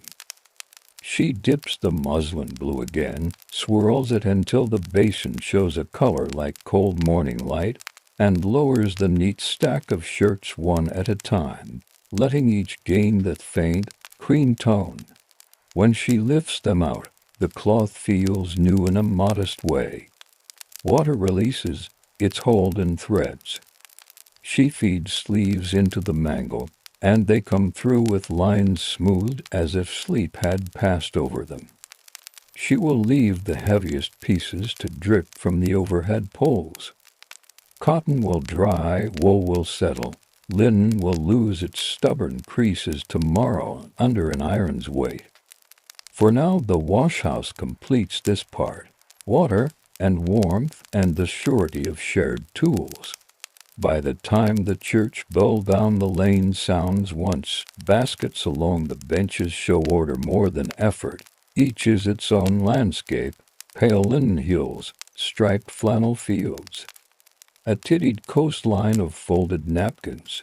The room replies with quiet satisfaction, no crowing, just a sense that Monday has taken its proper shape. After the second boil, the room turns from busy to careful. Tasks grow finer. The big movements, thumping, plunging, winding, yield to brushes and cloths and small bowls. Heat softens, not fades. It settles into brick and iron as if the building itself were holding the morning for later. At the long table, our washer sets out what she calls her quiet tools: a narrow brush for seams, a flat bone folder for turning hems before they dry stiff, a saucer for starch. She taps a spoon into a jar where pale powder lies, then lifts the kettle from the hob and adds water in a narrow thread. The starch loosens to a smooth, milky pond. She turns the spoon slowly, watching the surface coat and fall again, until it clings with a modest confidence. Too thin and collars wilt, too thick and cloth cracks. She has learned the middle by sight, not recipe. A collar lies on a slate tile to keep it cool while she prepares it. She balances it onto fingertips, then lays it flat, brushing the starch with even strokes from center to edge. The brush whispers as it travels. She will not try to finish the shine today that belongs to the iron tomorrow. For now the aim is memory. She wants the cloth to remember its shape while drying. Nearby, another woman prepares ruffles for a child's Sunday dress. She rolls each frill around a thin wooden dowel to teach the fabric a soft wave. The room is full of these teachings. Cloth taught to lie, taught to curl, taught to hang and end where it began. If a life must contain labor, it can also contain this patient instruction. The drying room beyond the swinging door welcomes the first finished pieces. It is a long space with high rails and a constant, quieter heat. Lines are strung like staff lines across a page. Pegs in a pail clack together when lifted, beechwood pinched smooth by years of use. The boy helper has the job of spacing. He counts out 6 hand widths for shirts, for 4 towels, a little more for sheets so air can find all sides. He knows not to crowd a corner. Corners sulk if they cannot breathe. Our washer carries a clean sheet with both arms and lets it billow once, then catches it by the selve and climbs to steps on the wooden stool. Peg one at each corner and then the center, so it does not bow. She checks the grain of the fabric with her eye, nudges the bottom edge until it falls square. When she steps down, the sheet becomes a quiet wall, a pale sail in an iron sea. Back in the main room, she moves to the mending bench. A small tin holds needles threaded with red cotton, the usual marking thread. Many families still ask for initials stitched into underthings, quick cross stitches on a seam allowance or a hem. While the cloth is damp, needlework feels easier, thread bites and holds without fuss. She sets in 2 letters on a towel's corner, the curves plain and open, legible to anyone who sorts in a hurry. It is not decoration, it is direction. The washhouse attendant tends to the irons. On a side range in the drying room, flat irons sit in a row warming. An iron rest guards the board so heat does not scorch. When one iron is ready, the attendant tests it with a lick of a damp rag that gives a quick, soft hiss, safe enough, but not fierce. She coaches a newcomer in the order of things. Iron from the outside in, never rust the iron on cloth, pause to let steam drift before setting the next piece. Some ironing will happen tomorrow at home, but certain collars and cuffs earn a light first pass now, while the starch remembers the brush. Along the wall stand wooden horses that concertina open a portable forest of rails. Our washer arranges a few handkerchiefs there, smoothing corners with the heel of her palm beside her. Someone sets a pair of stockings over a slatted frame designed for socks. The frame keeps wool. Honest stockings dry into the shape of legs, not ropes. Quiet inventions keep appearing. A woman shows a sleeve board, narrow and round for finishing shirt sleeves without creasing the fold. Another sets out a sad iron with a removable slug. It's belly-heavy with a warmed insert that holds heat longer. The tools are not grand, but their reasons are sound. In this place, reason is comfort. The ledger bell rings once at the front desk. A new hour begins. Tokens flip in a small tray as families change benches. Our washer glances at her chalked number on the slate and nods. She has time enough. The boy helper sweeps the floor toward the gutter with a squeegee of thick rubber, pushing warm water in a slow ribbon that carries lint and soap bloom with it. The sound is pleasing, a low shush like the breath behind a lullaby. Lunch, if it can be called that, comes as bites between steps. A heel of bread from a pocket. A slice of cheese traded for a turn at the pump earlier. Tea refreshed with water from the same kettle that mixed the starch, the cup warm against fingers. In winter, someone brings a pan of baked apples and sets it near the hob where they sigh and soften. The washhouse has no menu. It has kindness passed by hand. A small, careful moment arrives when she tends the fragile things, lace that cannot meet the mangle, muslin that favors shade. She lowers them into a basin of clear water touched with a crumb of soap and a drop of blue, then raises them in open palms so the water can pour from them without wringing. They rest on clean towels, rolled and pressed rather than twisted. The towels drink. The lace keeps its tiny architecture. By mid-afternoon, the heat in the boilers eases. The attendant shovels out ash and sets it in a lidded scuttle, leaving a low bed of coals that will carry the room to closing. Ash has its own uses, mixed with a little water. It can lift a greased dullness from a work apron, or it can be saved for a neighbor's garden path when rain makes clay to bold underfoot. Waste, here, is another word for future. At the starch table again, our washer finishes her row of collars. She sets them on a rack, curved to dry in a gentle arc. Each one is a small promise. Tomorrow, a warm iron will pass in quiet ovals across their faces. Tomorrow they will hold a clean line against a day's wear. She feels satisfied not because the task is grand, but because it is complete within its boundary. Light outside has moved. The windows offer a cooler gray. The boy checks his peg-counting rule once more, then looks toward the desk where the ledger sits. The attendant writes with a stub pencil, naming the hours in tidy digits. A woman asks for a lost button tin. The boy presents it like an offering, and she finds a close match, not perfect, but near enough to resolve the gap on a cuff. Before the last hour begins, the washhouse experiences a stillness that is not empty. It is the pause of a room that has done most of its work. Steam thins. Voices narrow to pairs. Water shows its own surface again, no longer troubled by paddles and plungers. She wipes her table with a wrung cloth, folding soap flakes back into their box, setting the brush bristle up so it dries in an honest shape. The bone folder goes back into its pocket tin. Tools sleep better when they have a closed lid. Her basket waits with a liner tucked inside, ready to receive the first cool pieces, nothing wet enough to sour, nothing so stiff it might crease badly on the road home.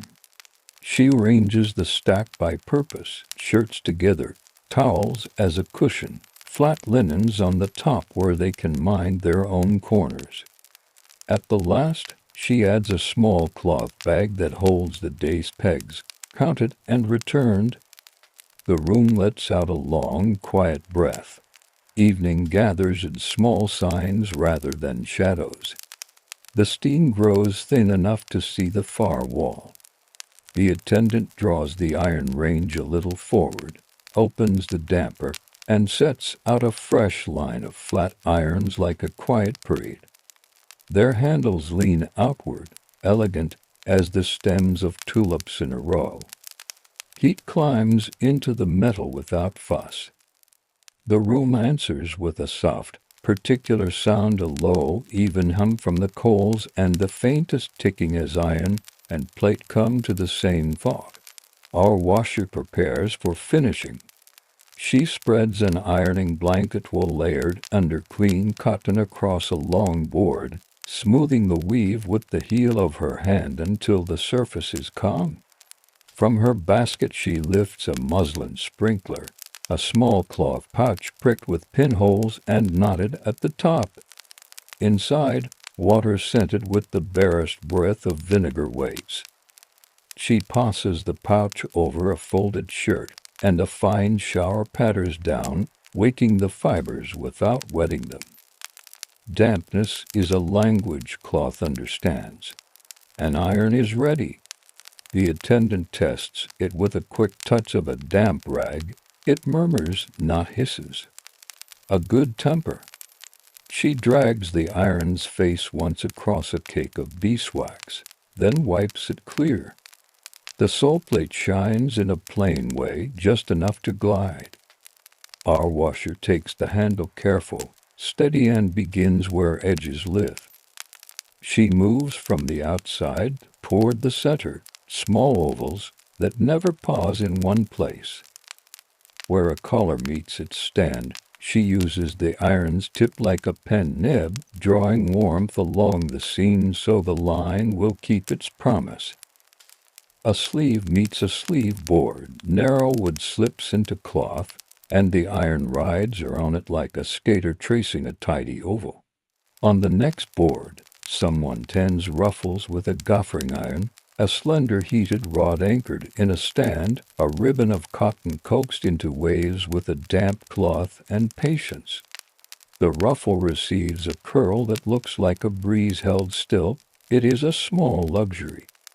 But it is also skill, a way of persuading thread to remember joy. Between presses, our washer lays each finished panel aside in a careful stack, letting breath pass between layers. She irons with a rhythm: set, glide, lift, rest, set, glide, lift, rest. The iron's weight does the speaking. Wrists stay straight, shoulders soft, breath untroubled. When the iron cools, she returns it to the range and draws a new one into her palm, the old heat exchanged for the next, like borrowing a word and giving it back. Folding begins as the irons retire. It is not hurried. It is quiet geometry. Shirts first, smooth the front, marry the plackets, find the shoulder seams with thumbs. She folds the sleeves in, one then the other, so that cuff faces cuff. The body comes up in thirds, then down once, until the shirt is a book that knows its shelf. Towels go in clean halves. If they are folded along the same line each week, the weave will learn it and submit kindly. Sheets are an exercise in patience. A partner joins her for the long shake and the aligning of corners. They ghost the cloth into a long ribbon, then into a square that holds its air. The boy helper fetches string from a tin and offers it to those who need to bind a high basket. He carries a little paper of pins too, for lost cuffs that wish to stay with their sleeves until a needle can return them to their lives. He is careful to keep the paper dry. Pins dislike baths. At the front desk, The ledger receives the evening. Tokens return to their compartments, wood against wood. The attendant writes today's count in tidy script, so many tubs, so many irons, so many hours under steam. She notes a found handkerchief white lawn, one torn corner and a button tin returned. A woman pays with coins that carry the years softly under the king's head. The attendant slides them into a drawer lined with felt so they do not chatter. Noise is not banned here, but quiet is preferred. The boyars, relieved of their hardest labor, are courted toward rest. The stoker, an older man with sleeves rolled past the elbow, lowers the shovel to lift ash from the firebox. He moves it into a lidded scuttle, gray against black. In a bucket, he pours the last warm water through a wire sieve so stray lint will not ride into the drain. Lint finds trouble where water goes best to keep it. The collected fluff will line a birdcage tomorrow or pad a loose drawer in someone's dresser so the spoons do not rattle. Tools seek their homes. Dollies lean on their pegs, bristles washed, and left to dry the way bristles prefer upright, not crushed. Boards lift and stand against the wall. The mangle's handle turns a final time to release its long sigh, and a square of muslin, kept for the purpose, is wound through the rollers, bearing away any last whisper of moisture. The blue stone wrapped in gauze returns to a small covered dish. Even color deserves a lid. Windows, fogged since morning, open at the top with a tender groan. Evening air leans in. It carries the smell of rain from a far street, and the faintest caramel note from a bakery closing to doors down. Gaslight in the lane stirs a quiet blossom inside glass. The sound beyond the washhouse changes to footfall and wheel, less calling, more going. Monday has stepped into its soft shoes. Our washer lines her basket with a clean cloth. The first layer welcomes shirts stacked as if sleeping. Towels nestle for patience, light pieces handkerchiefs. The small lace things ride on top so the air can still find them. She places her iron cloths to the side, rolled like scrolls, and tucks the sprinkler pouch in a pocket so it will not dampen anything beyond its duty. A bar of soft soap, wrapped in paper, slides into the corner. The paper, later, will light the home grate. Even wrappers have a second life. There is a last errand within the room.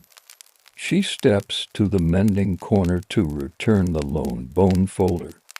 The woman there shows her a trick for mustard-stained scrape, soak, some more a sequence than a recipe. They trade another for grease flour first, then soap peach tip spoken like a blessing and received like a small heirloom. Laundry knowledge travels by mouth, hand, and memory. It is not written much, yet it endures. The attendant raises one palm, a gentle signal. Closing is not abrupt, it is a shared lowering. Voices fade into nods. The boy makes his final sweep with the squeegee, guiding the last length of water along the gutter until it reaches the drain and curls into the dark as if returning to a quiet moor. Pegs are counted back into the pail.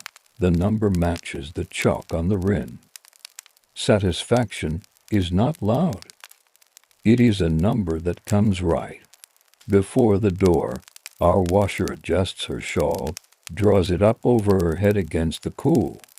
She shifts the basket to her hip and tests its balance.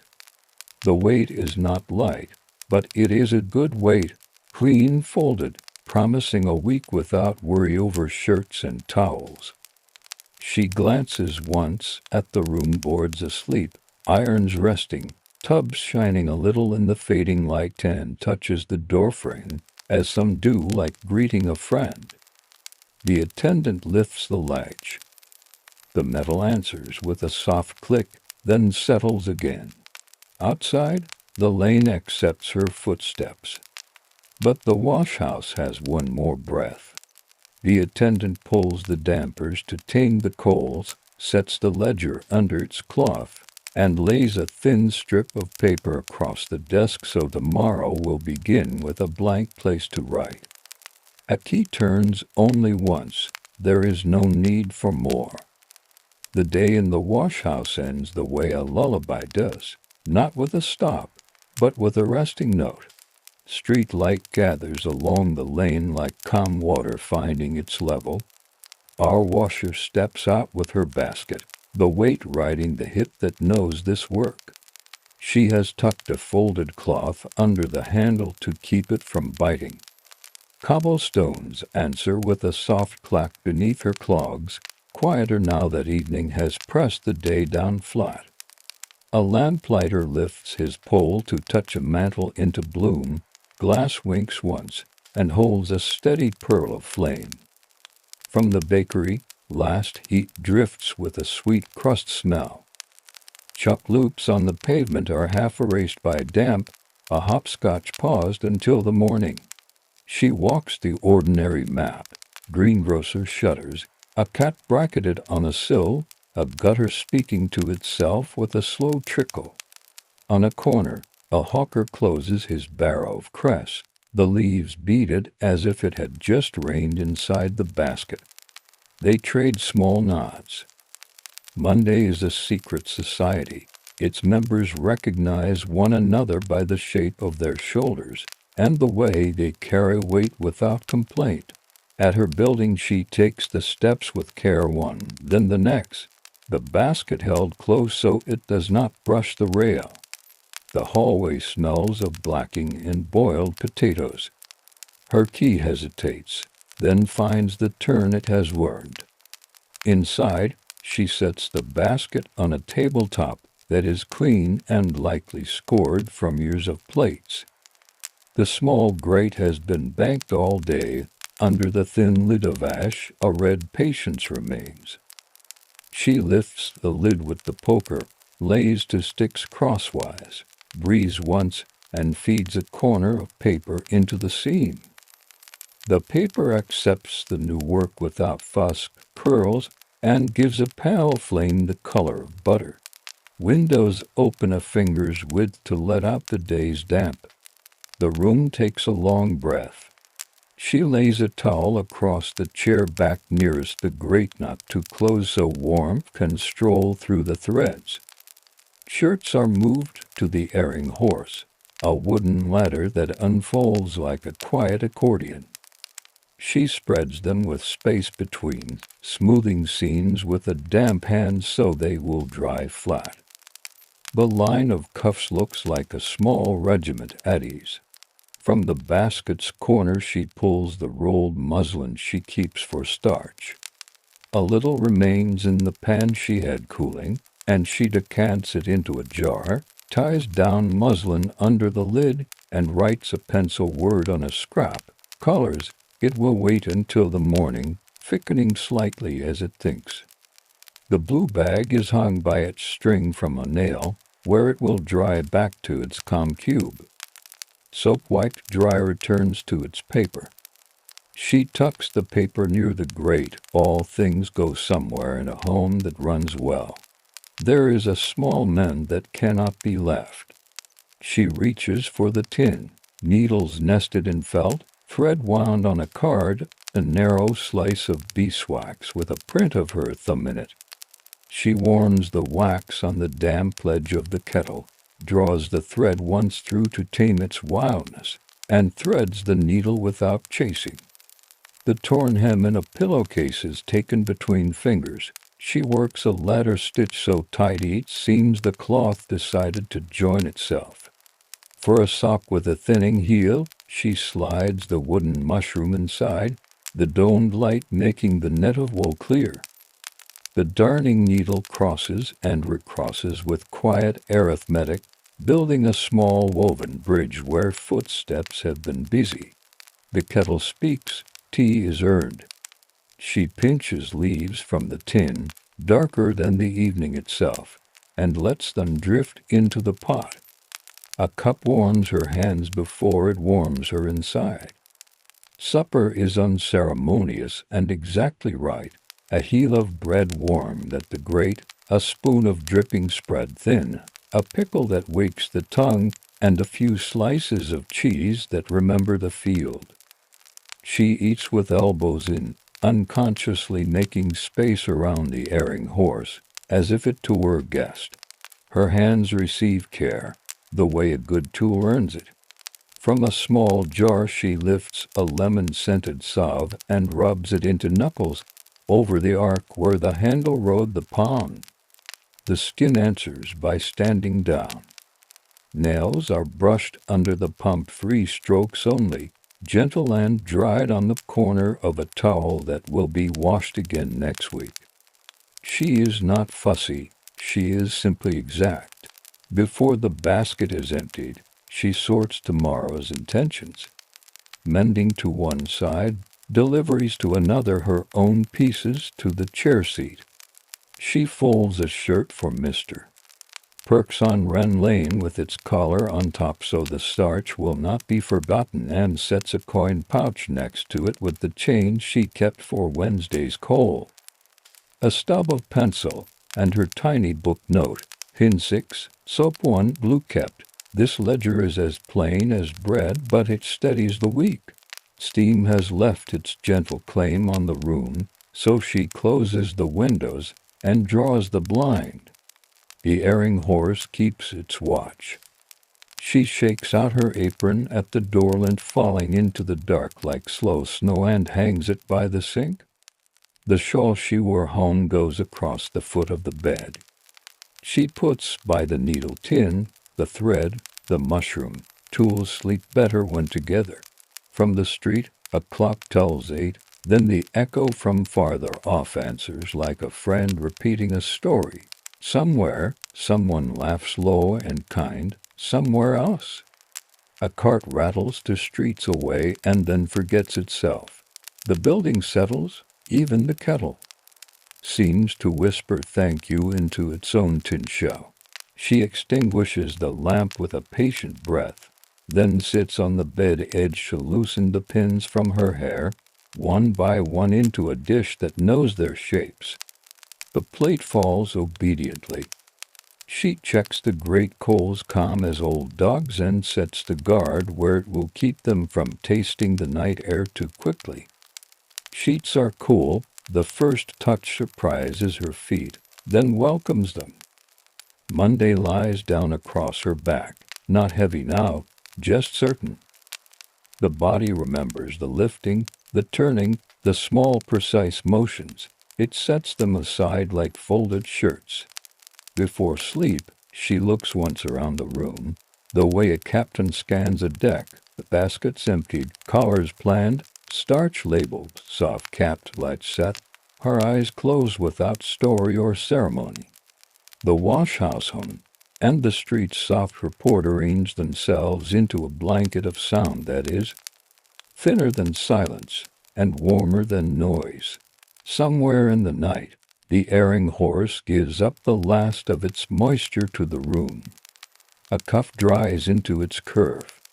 A pillowcase rests from its surgery. The mended sock dreams of a road it will carry. Monday has become the quiet that Tuesday will inherit. And so the washhouse traces extend to a small home, and from that home they drift outward into the clean week, work folded into rest, rest folded into work, edges meeting, seams neat and kind.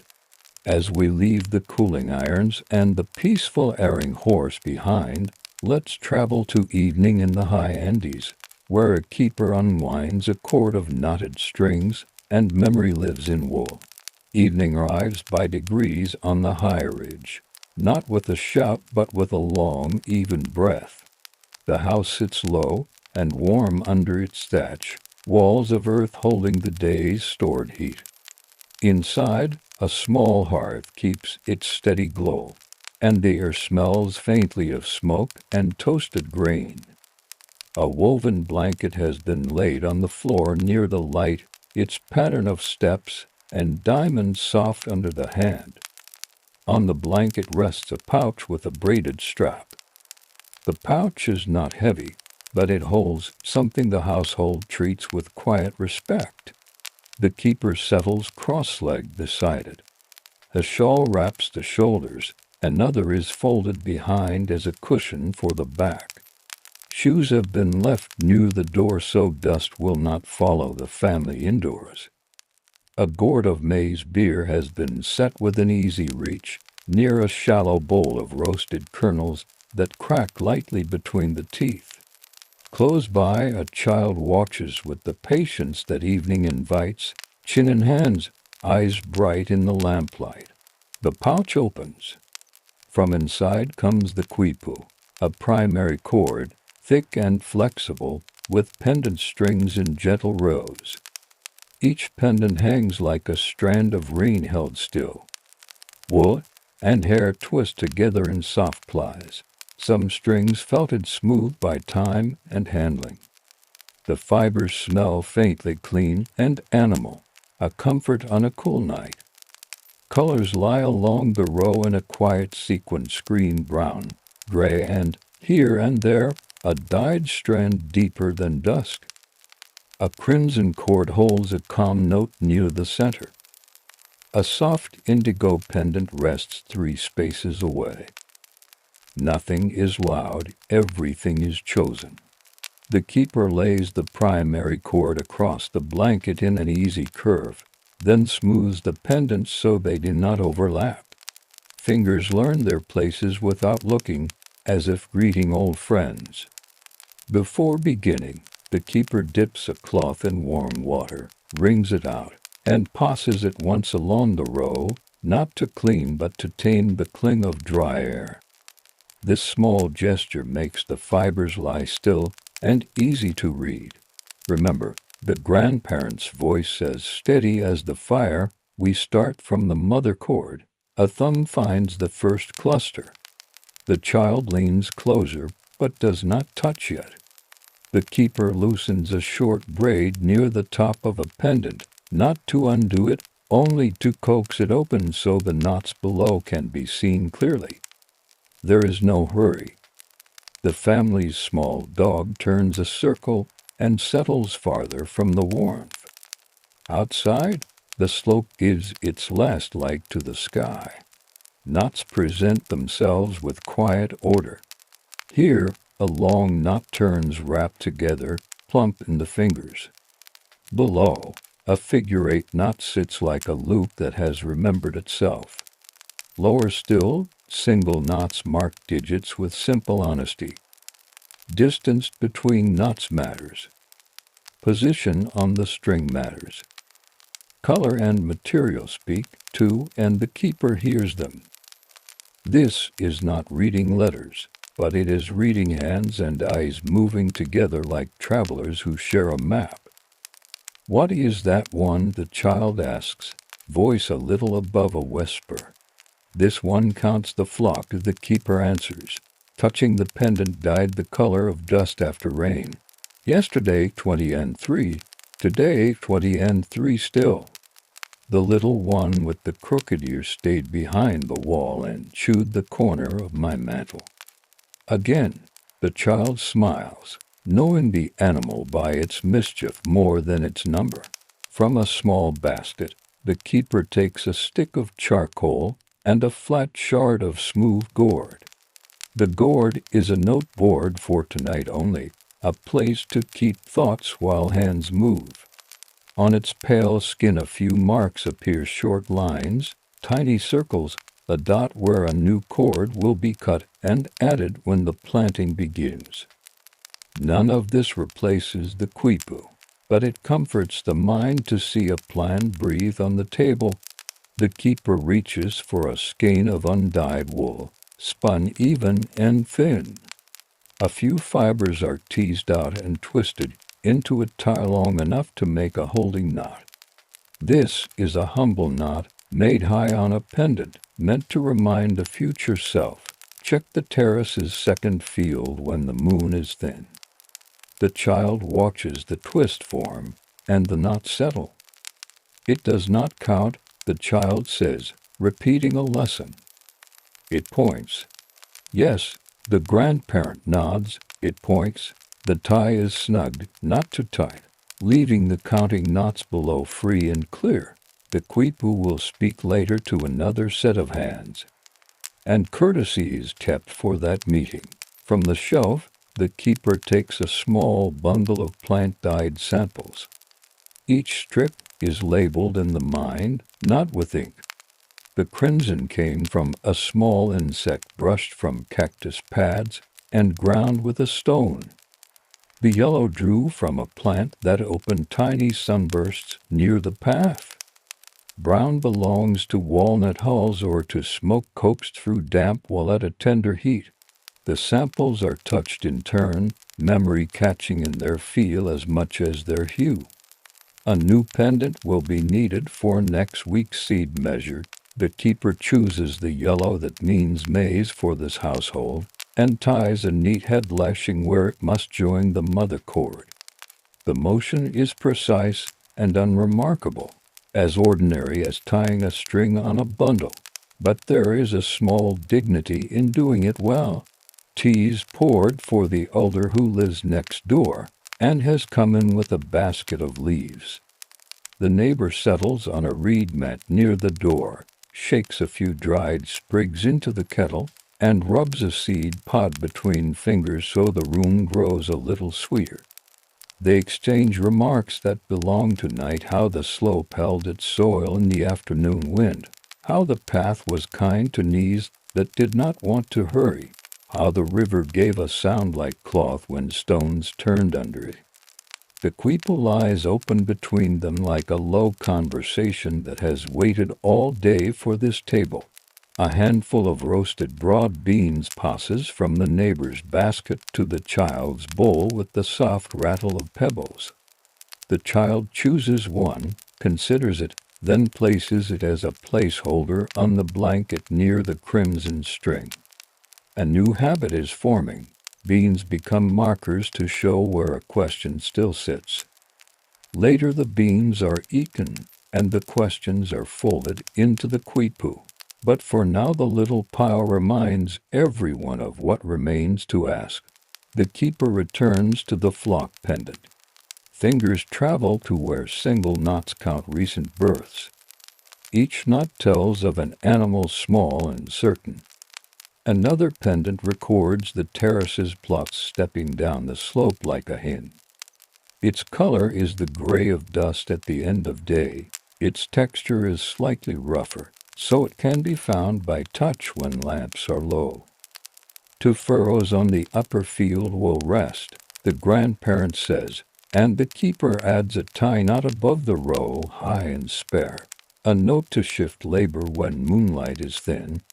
This may seem strange. The voice in the room might tell a visitor to keep a home with threads, yet in this house, and in many houses scattered like stars across these high places, the method feels ordinary and kind. Cloth remembers hands. Woe keeps the warmth of the animals that walked it into being. Knots wear a little to the shape of the one who ties them, and that wear is a sort of friendship. Outside, a breeze turns the thatch into a low song. The dog lifts its head, sighs, and sleeps again. The keeper lifts the gourd cup and drinks a small sip, then offers the rest to the grandparent, who takes it and sets it back with care. Tea quiets on the hearthstone. The lamplight steadies. When the Quipu has rested open long enough for the mind to feel sure of its current truth, the keeper pauses. The child is offered the crimson pendant, not to tie, only to feel. The wool is soft and faintly greasy. Lanolin keeps its calm despite the dry air. One day, the keeper says, not as a promise, but as a simple future, your hands will remember this without your eyes. The child nods, not to be brave, only because evenings like this teach slowly and well. The room holds a steady hush, like a blanket that knows its work.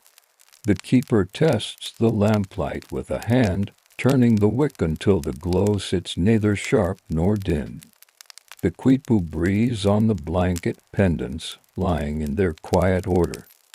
A second cord, shorter and simpler, is brought from the pouch.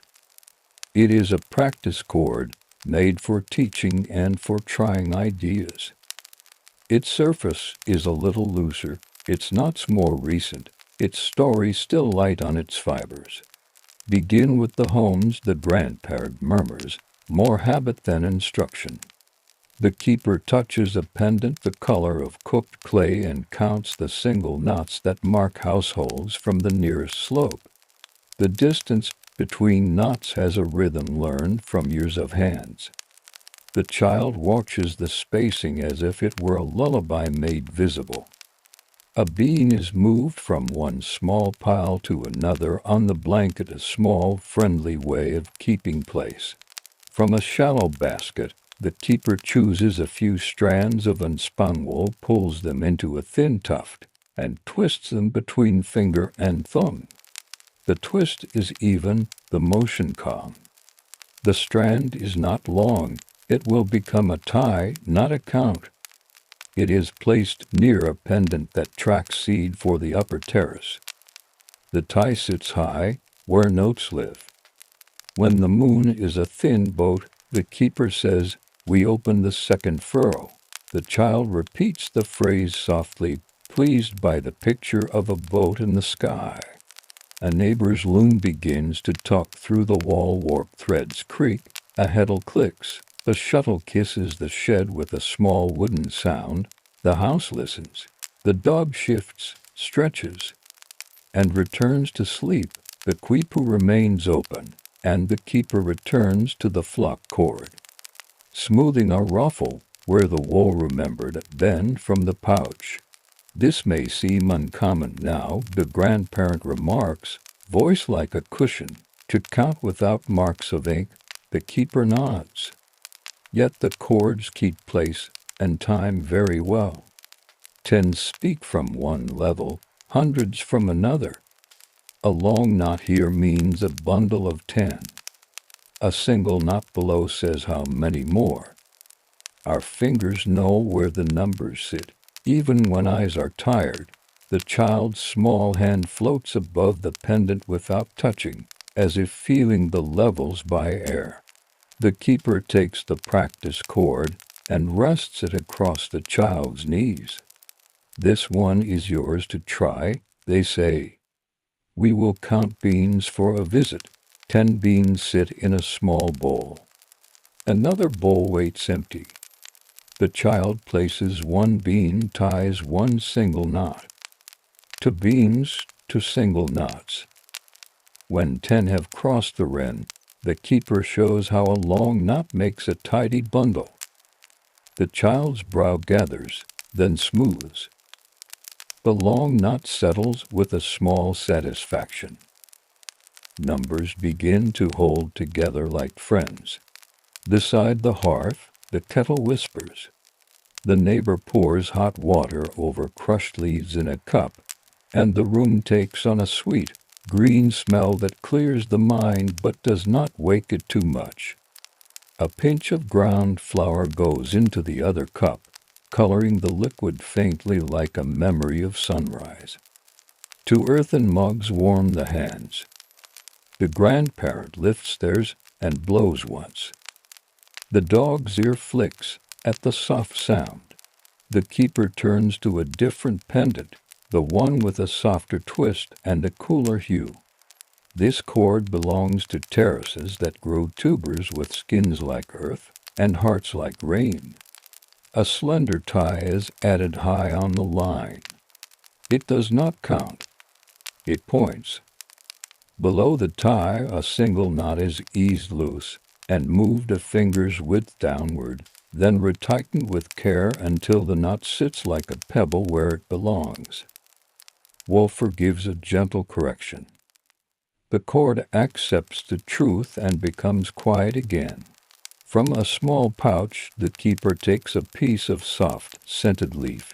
It is muca, a green, minty plant that keeps insects polite, and the pouch friendly to nose and fingers. A fragment is rubbed lightly along the primary cord. The scent settles. The Quipu will rest well. When it returns to its home, colors speak, the grandparent says, watching the child watch the cords. Not in the same way in every house, but they speak. The keeper lifts a handful of sample threads. A warm brown means fields. A gray means stone and walls. A yellow means maize in this home, though a cousin's Quipu might choose a different sign. The child nods, learning that speech is local and kind, not a law shouted from a far-off place. On a shelf waits a small stone burnisher, smooth as a river egg.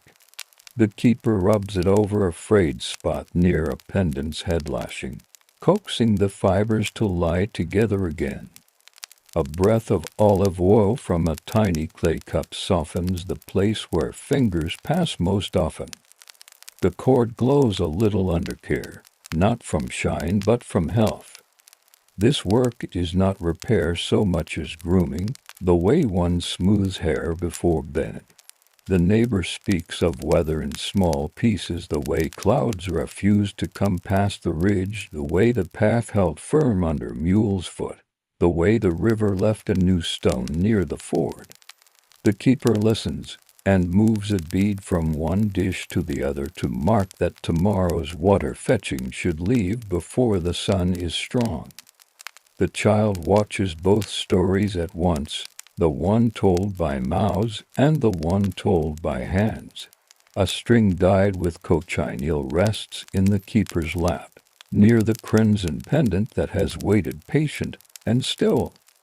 The dye brightens when rubbed, then settles back.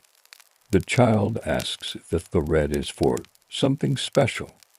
It is for something that stays, the keeper answers, births, deaths. Sometimes a promise. Tonight it marks the new flock line. This is a happiness, small and steady. We give it a strong color so it will not hide. The knot is tied with slow attention, a single knot for one lamb born this week. The string is coaxed so the knot sits just above the others, a little island of wool. The keeper does not tighten too hard, likes to breathe.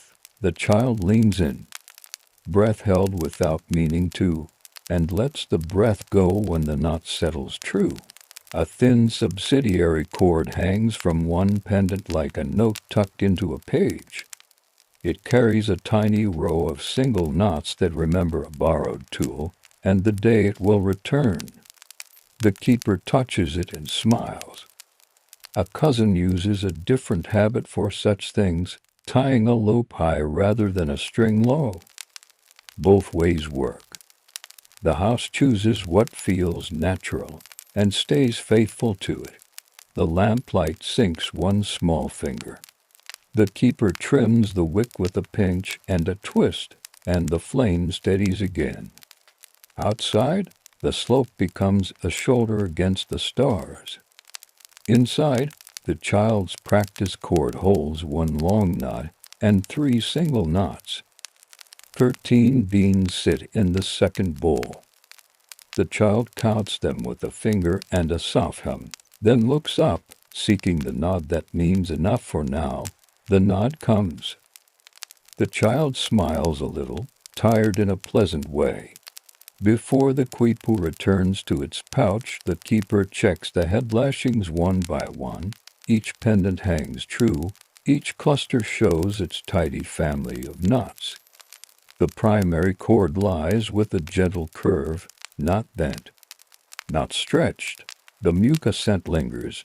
The blanket's pattern rests beneath like ground under a map.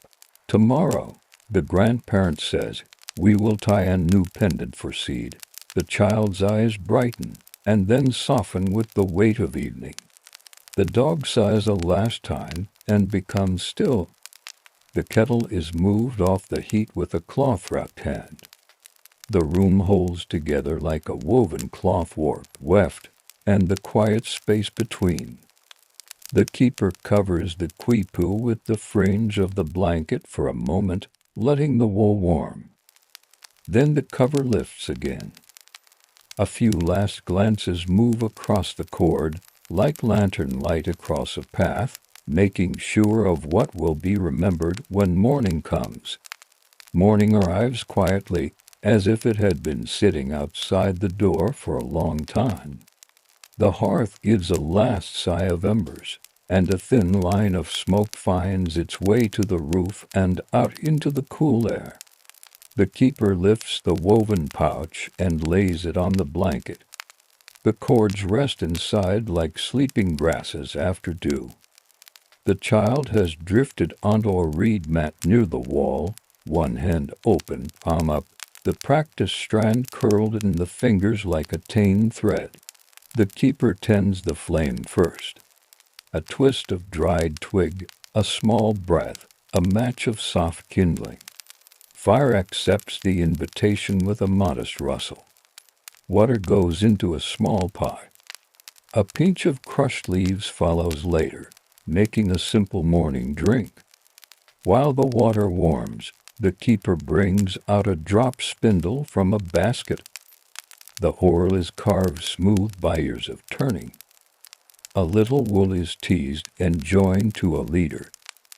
With a steady roll of the fingers and an easy draw, twist travels into the fibers until they hold. This strand will not count by itself. It will fasten a new pendant. The keeper hums a low tune for keeping pace. Twist arrives, then rests around the spindle, then twist again. The strand grows even and willing. When it is enough, the keeper strokes it once to settle the little hairs, then sets it aside to relax. The pot murmurs. 2 cups receive a pour. The first sip is small and sweet. Warmth returns to hands and face. The grandparent wakes with a small sound and a smile that looks like a folded blanket opening. They watch as the keeper unwraps the quipu and checks the primary cord's temper. The wall has remembered its curve and lies without complaint. "Seed today," the grandparent says. Not as a command, but as one notes the weather. The keeper nods. "Seed today." A shallow basket waits by the door, lined with a cloth. The keeper takes the quipu and the new fastening thread and ties it at a place chosen last night. The head lashing is neat, a little collar around the primary cord. A fresh pendant drops, slender and ready. It is the color of dried straw bling, so that knots will show their quiet shadows for easy reading. The keeper strokes it once to thank it for its work to come. The 4A number is tied. The keeper goes to the small storeroom. It is a cool corner with a low window and shelves of plated baskets. A scoop made from a gourd hangs by a cord. A flat wooden measure rests nearby. The measure holds enough seed tubers for 1 short furrow. Not every house uses a measure shaped like this. Some use a basket counted by handfuls. This house prefers the board. It sits easily on the lap. Tubers are lifted with care. Each is turned so eyes face outward in the basket, as if they could watch their own journey. A handful of ash dusts the board to keep damp away. 1 measure is filled, then carried to the door. The quipu waits on the blanket, open and patient. The keeper ties a single knot low on the new pendant. 1 measure. Another scoop fills the board. A second knot ties beneath the first, the same distance away as always. 2 measures. By the 3rd knot, the spacing has found the usual rhythm. This may seem an unusual way to keep track today, yet the hands know the rule better than the tongue can state it. Knots gather below in simple units until 10, then a long knot rests above them to say a bundle. Then the next set begins. The child wakes to the soft sound of knots settling and sits up with the blanket around their shoulders. The practice cord is placed on the mat. The child slides near, eyes bright with sleep's last glow. We are counting for the second terrace, the keeper says. You may move one bean for each knot. A small dish and a bean bowl appear. The child moves one bean, then another, making a tidy row of little markers under the blanket's fringe. Numbers travel by wool and by bean together, each helping the other keep pace. When 10 knots have been tied low, the keeper forms a long knot above, with a practiced pinch and roll. It looks different from the small ones. The child nods, pleased to see a shape that means a group. The grandparent takes a sip of warm drink and adds a note gently, "We will need 2 bundles for the third terrace after the rain," and taps the new pendant where the second long knot will sit later. A tie is added high up, a colored hint, no number, just a small flag for a thought. Outside, the slope wakes, 2. Hoof pass somewhere beyond the wall, light on the ground. A neighbor's greeting drifts like wool, quiet, smiling, not requiring answer. In the kitchen space, a clay griddle warms. A flat bread is laid upon it with a soft hand. The smell is humble and kind. A small piece will go to the child's mouth, a larger to the grandparent, a share to the keeper, and a corner as a thanks near the hearth, because thanks likes the first bite. The keeper returns to the cord. The pendant's single knots begin to ask for their first long cousin. The long knot ties without hurry. The pendant holds one group, then 2. Between the groups, a little space shows where the mind can rest. The child arranges beans in the same pattern in the dish, 10 together, a gap, and then more. The child does not know it yet, but this habit will make reading easy even when eyes grow old. A small gourd of oil comes from the shelf. The keeper wets a fingertip and smooths just under the head lashing where the wool will rub against the primary. Not much, just enough to keep time gentle. Across the room, a bundle of dyed samples hangs from a peg. The keeper chooses a cool gray and ties a thin marker high on the seed pendant to say, in this house's speech, that the seed belongs to the upper fields of stone terraces. Another house might mark that meaning with a different place on the cord or a different sign. Quiet systems grow in families like songs. Later in the morning, the 3 walk to the terrace itself. The Quipu travels in its pouch, which hangs in a sling across the keeper's chest like a familiar. The path is friendly to bare feet. Small yellow flowers gather near the edges, and a beetle, slow and sure, considers the world from a warm rock. At the field, last year's stalks stand in neat ghosts. The keeper looks at the ground's mood and nods. The child points to a line of stones used to mark furrow counts and smiles at the neatness of lines that help the mind keep place. At the edge, a simple stake bears 3 shallow cuts marks from another year. The keeper touches the wood and remembers the last count, the weather then, the feel of soil.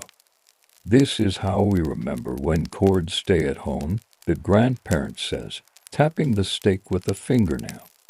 Wood remembers, hands remember. The cord ties those memories together so they can travel. The child repeats the thought in a softer voice, enjoying the way the words feel like stones on a path. A brief wind moves through and leaves. The keeper chooses to tie no new knots in the field. Counting will stay in the house where the wool is calm and clean. Instead, A tiny tuft of grass is tied gently to a reed near the first furrow as a promise to return with seed measured and ready. The reed leans and accepts the nut as a bird accepts a whisper. Back at the house, the keeper sets the pouch down and lifts the quipu once more. The new pendant hangs with a seriousness that is not heavy. The head lashing holds true. The long and single knots below look like steps waiting for feet. The child counts the beans again, then pours them back into their bowl and smiles at the sound they make, a mild, wholesome rattle. After food, the grandparent says, "We will mark the water share. That will be a high tie on a different pendant, no number, only time and turn. In this valley, water walks in a circle from house to house. The Kurds' high places carry such circles well. Like notes pinned above a page." The keeper nods. The morning goes on slow and proper. Bread comes off the griddle. Butter is not here, but a little honey is, and it drips like a small sun across the warm surface. A spoon is licked clean with careful lips. The dog comes to sit near. Hopeful and polite, a crumb is given, and a tail thumps twice against the floor. When the cups are washed and put upside down to dry, the keeper returns to the quipu and smooths the new pendant downward once more with the side of the hand. The wool lies like a simple path through grasses. The work of numbers has made no noise, and yet the day now holds more shape than when it began. Outside, cloud and light are still deciding their afternoon. Inside, the cords rest. The house feels balanced, like a well-tied knot, firm, modest, and kind. Midday arrives as a wider brightness that settles on the doorway and steps inward by degrees. The hearth coals are drawn apart to nap. The griddle leans against the wall. From the peg, the hanging sample cord soft strands in earth color stir once and grow still again. The quipu lies open on the blanket, the new seed pendant calm and straight. The grandparent folds a shawl across their knees and looks toward the water jar. "Before we go to the canal," they murmur, "let us mark the turn that comes after sunset." The keeper chooses a slender tag cord the color of gray sky. It is not a number but a sign placed high, near the head lashing of a different pendant, the strand that keeps the household's dates and fair shares. The knot is not made for counting.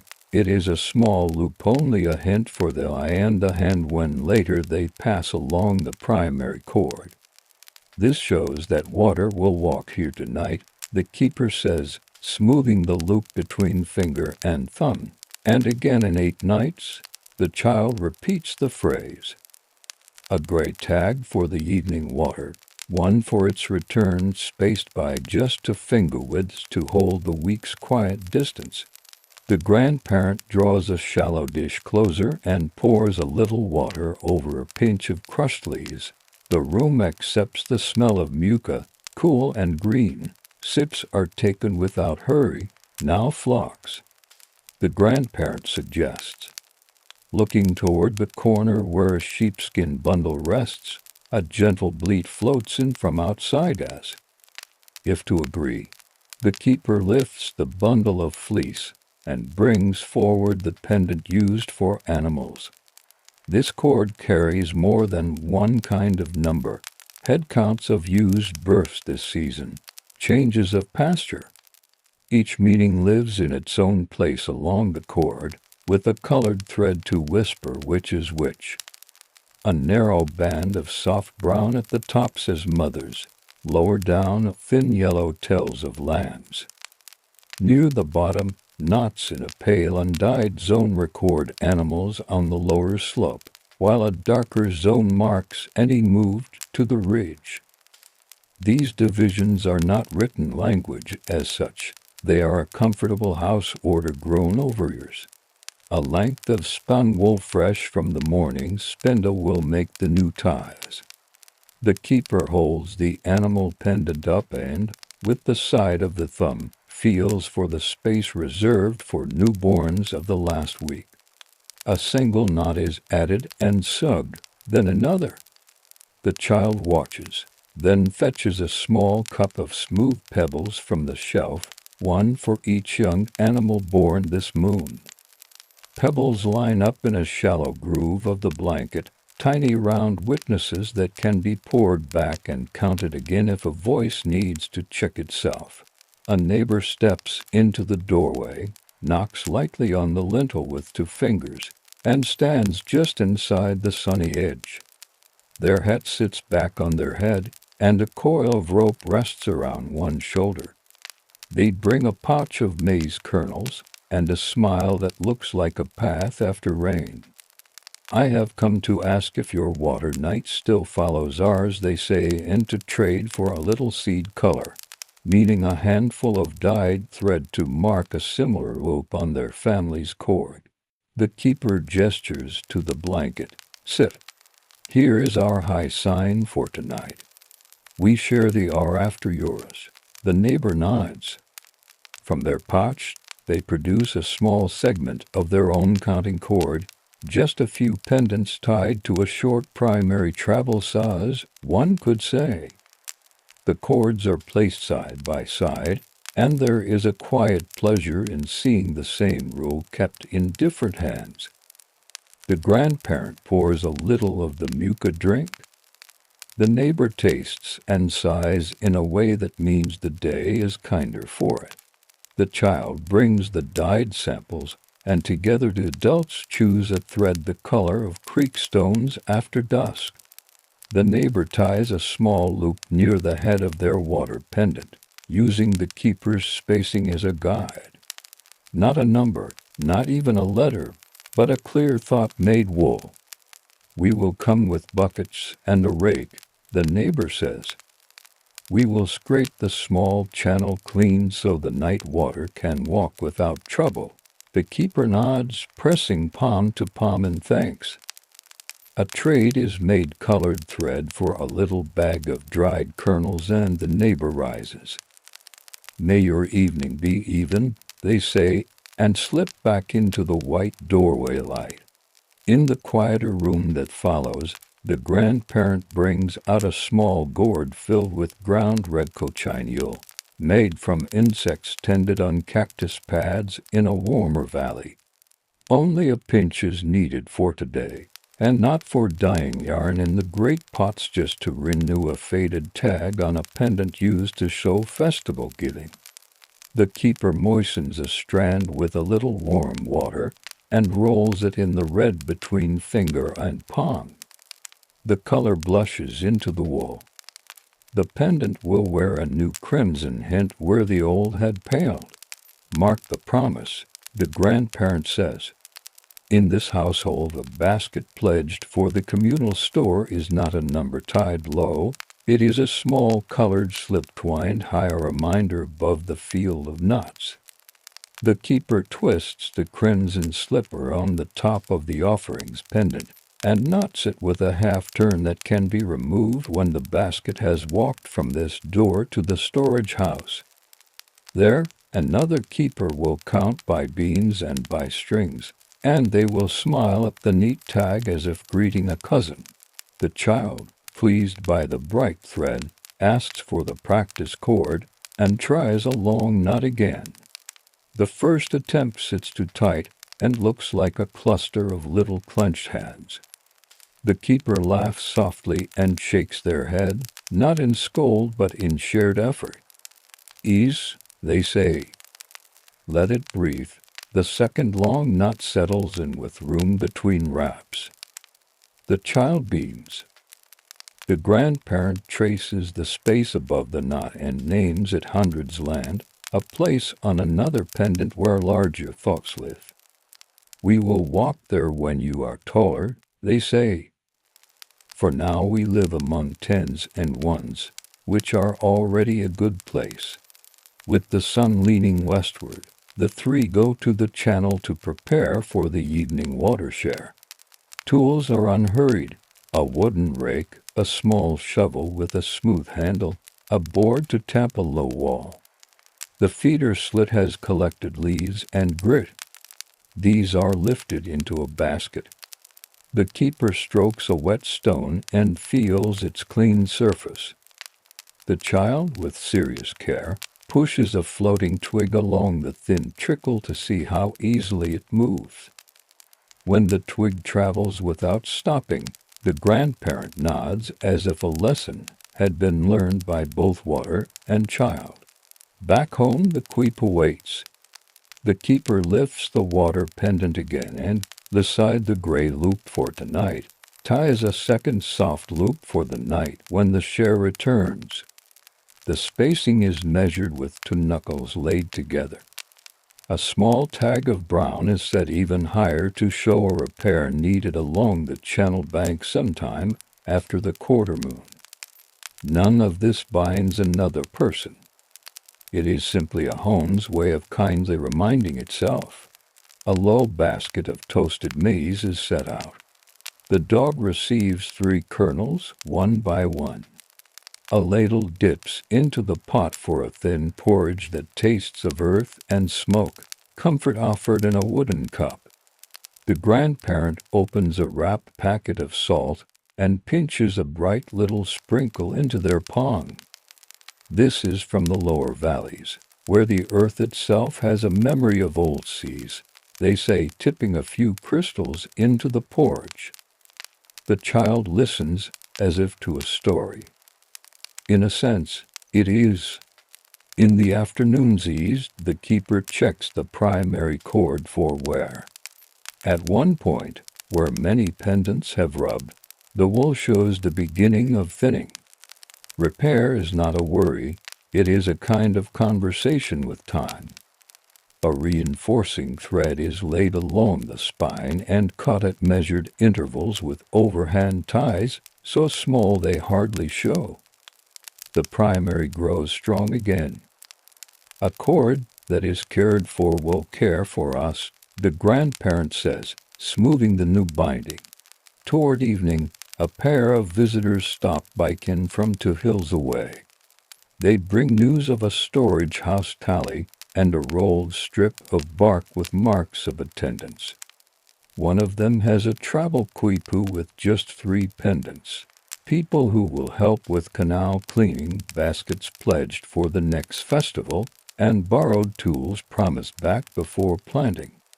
The keeper and grandparent compare, knot by knot, tag by tag, and at the end share a simple nod that means both cords now walk in step, like tilts.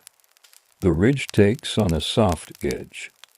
The child curls up beside the blanket and runs fingers along the practice cord until the rhythm of the knots is the rhythm of breathing.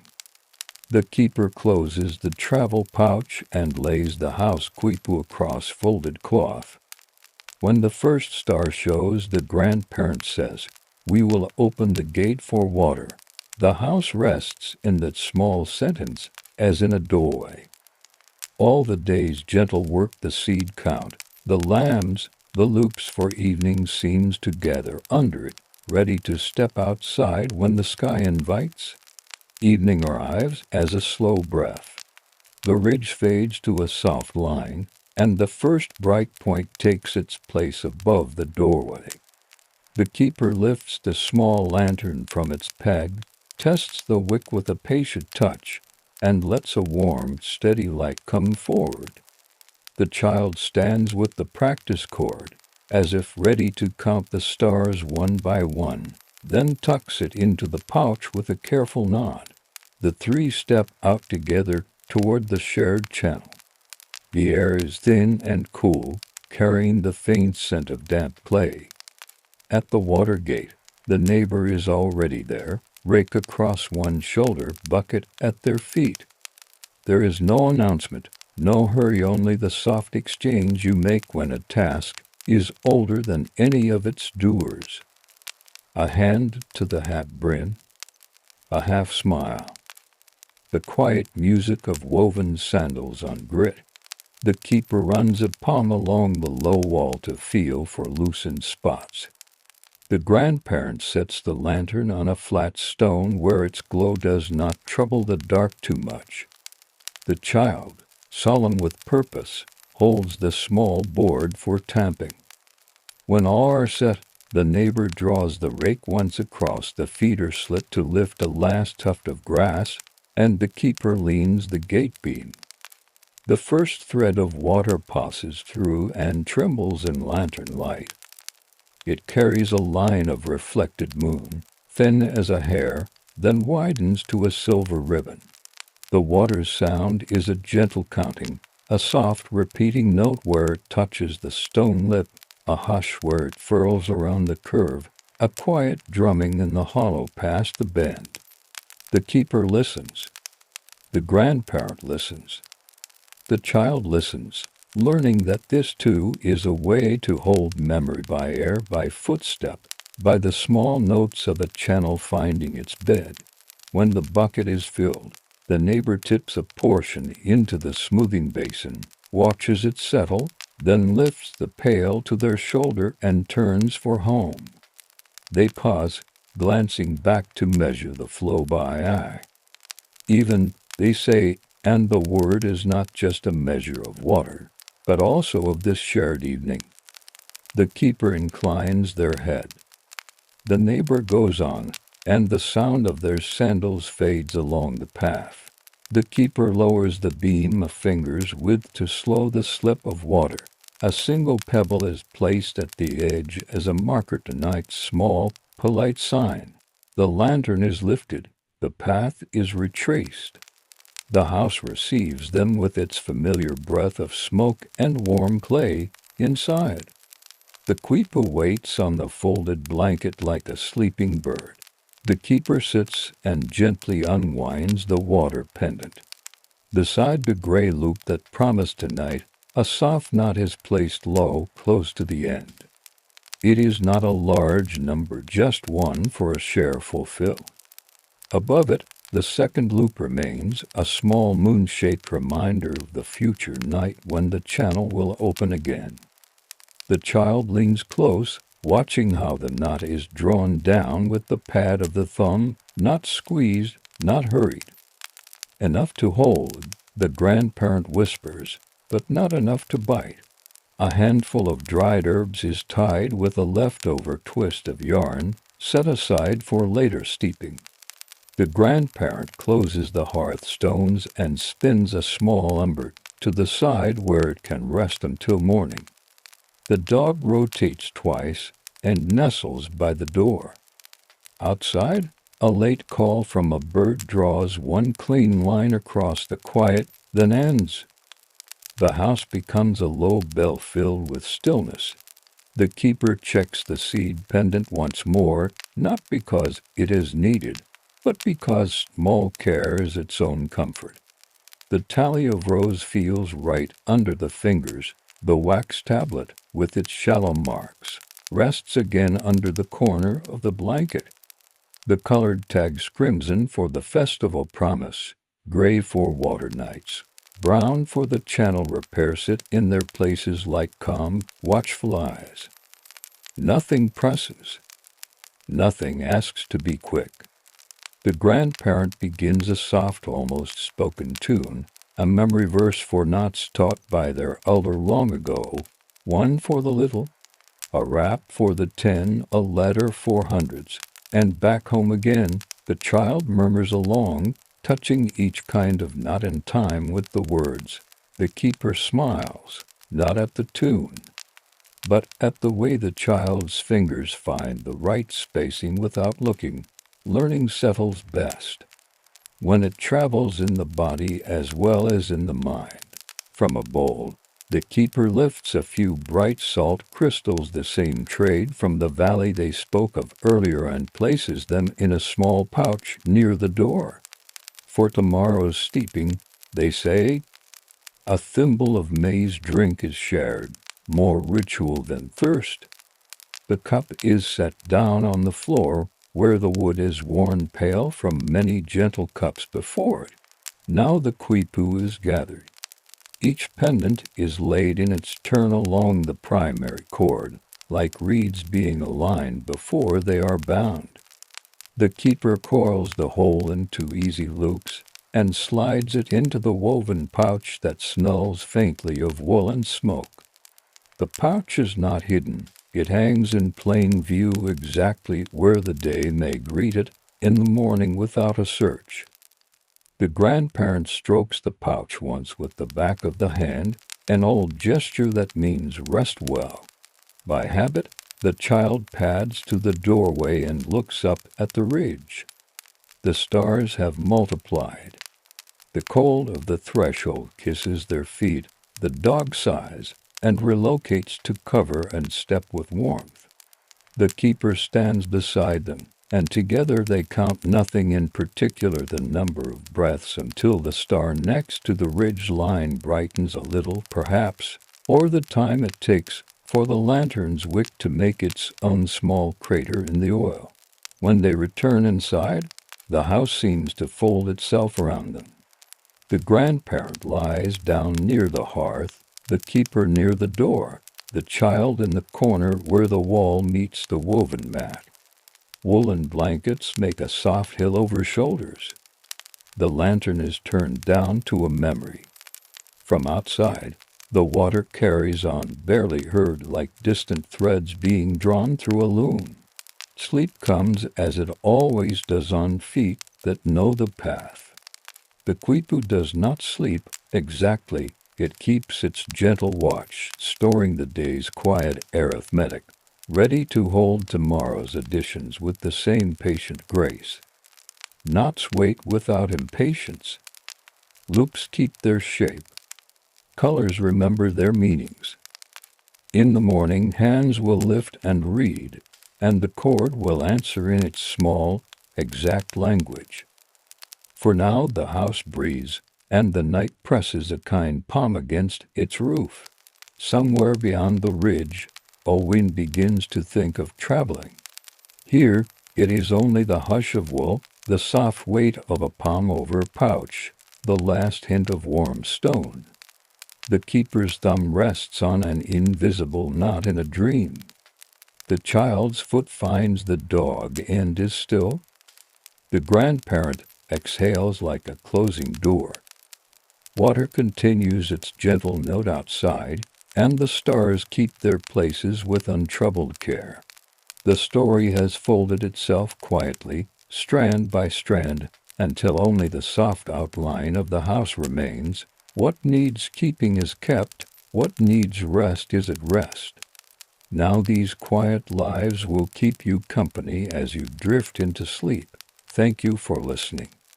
And may your night be peaceful and long.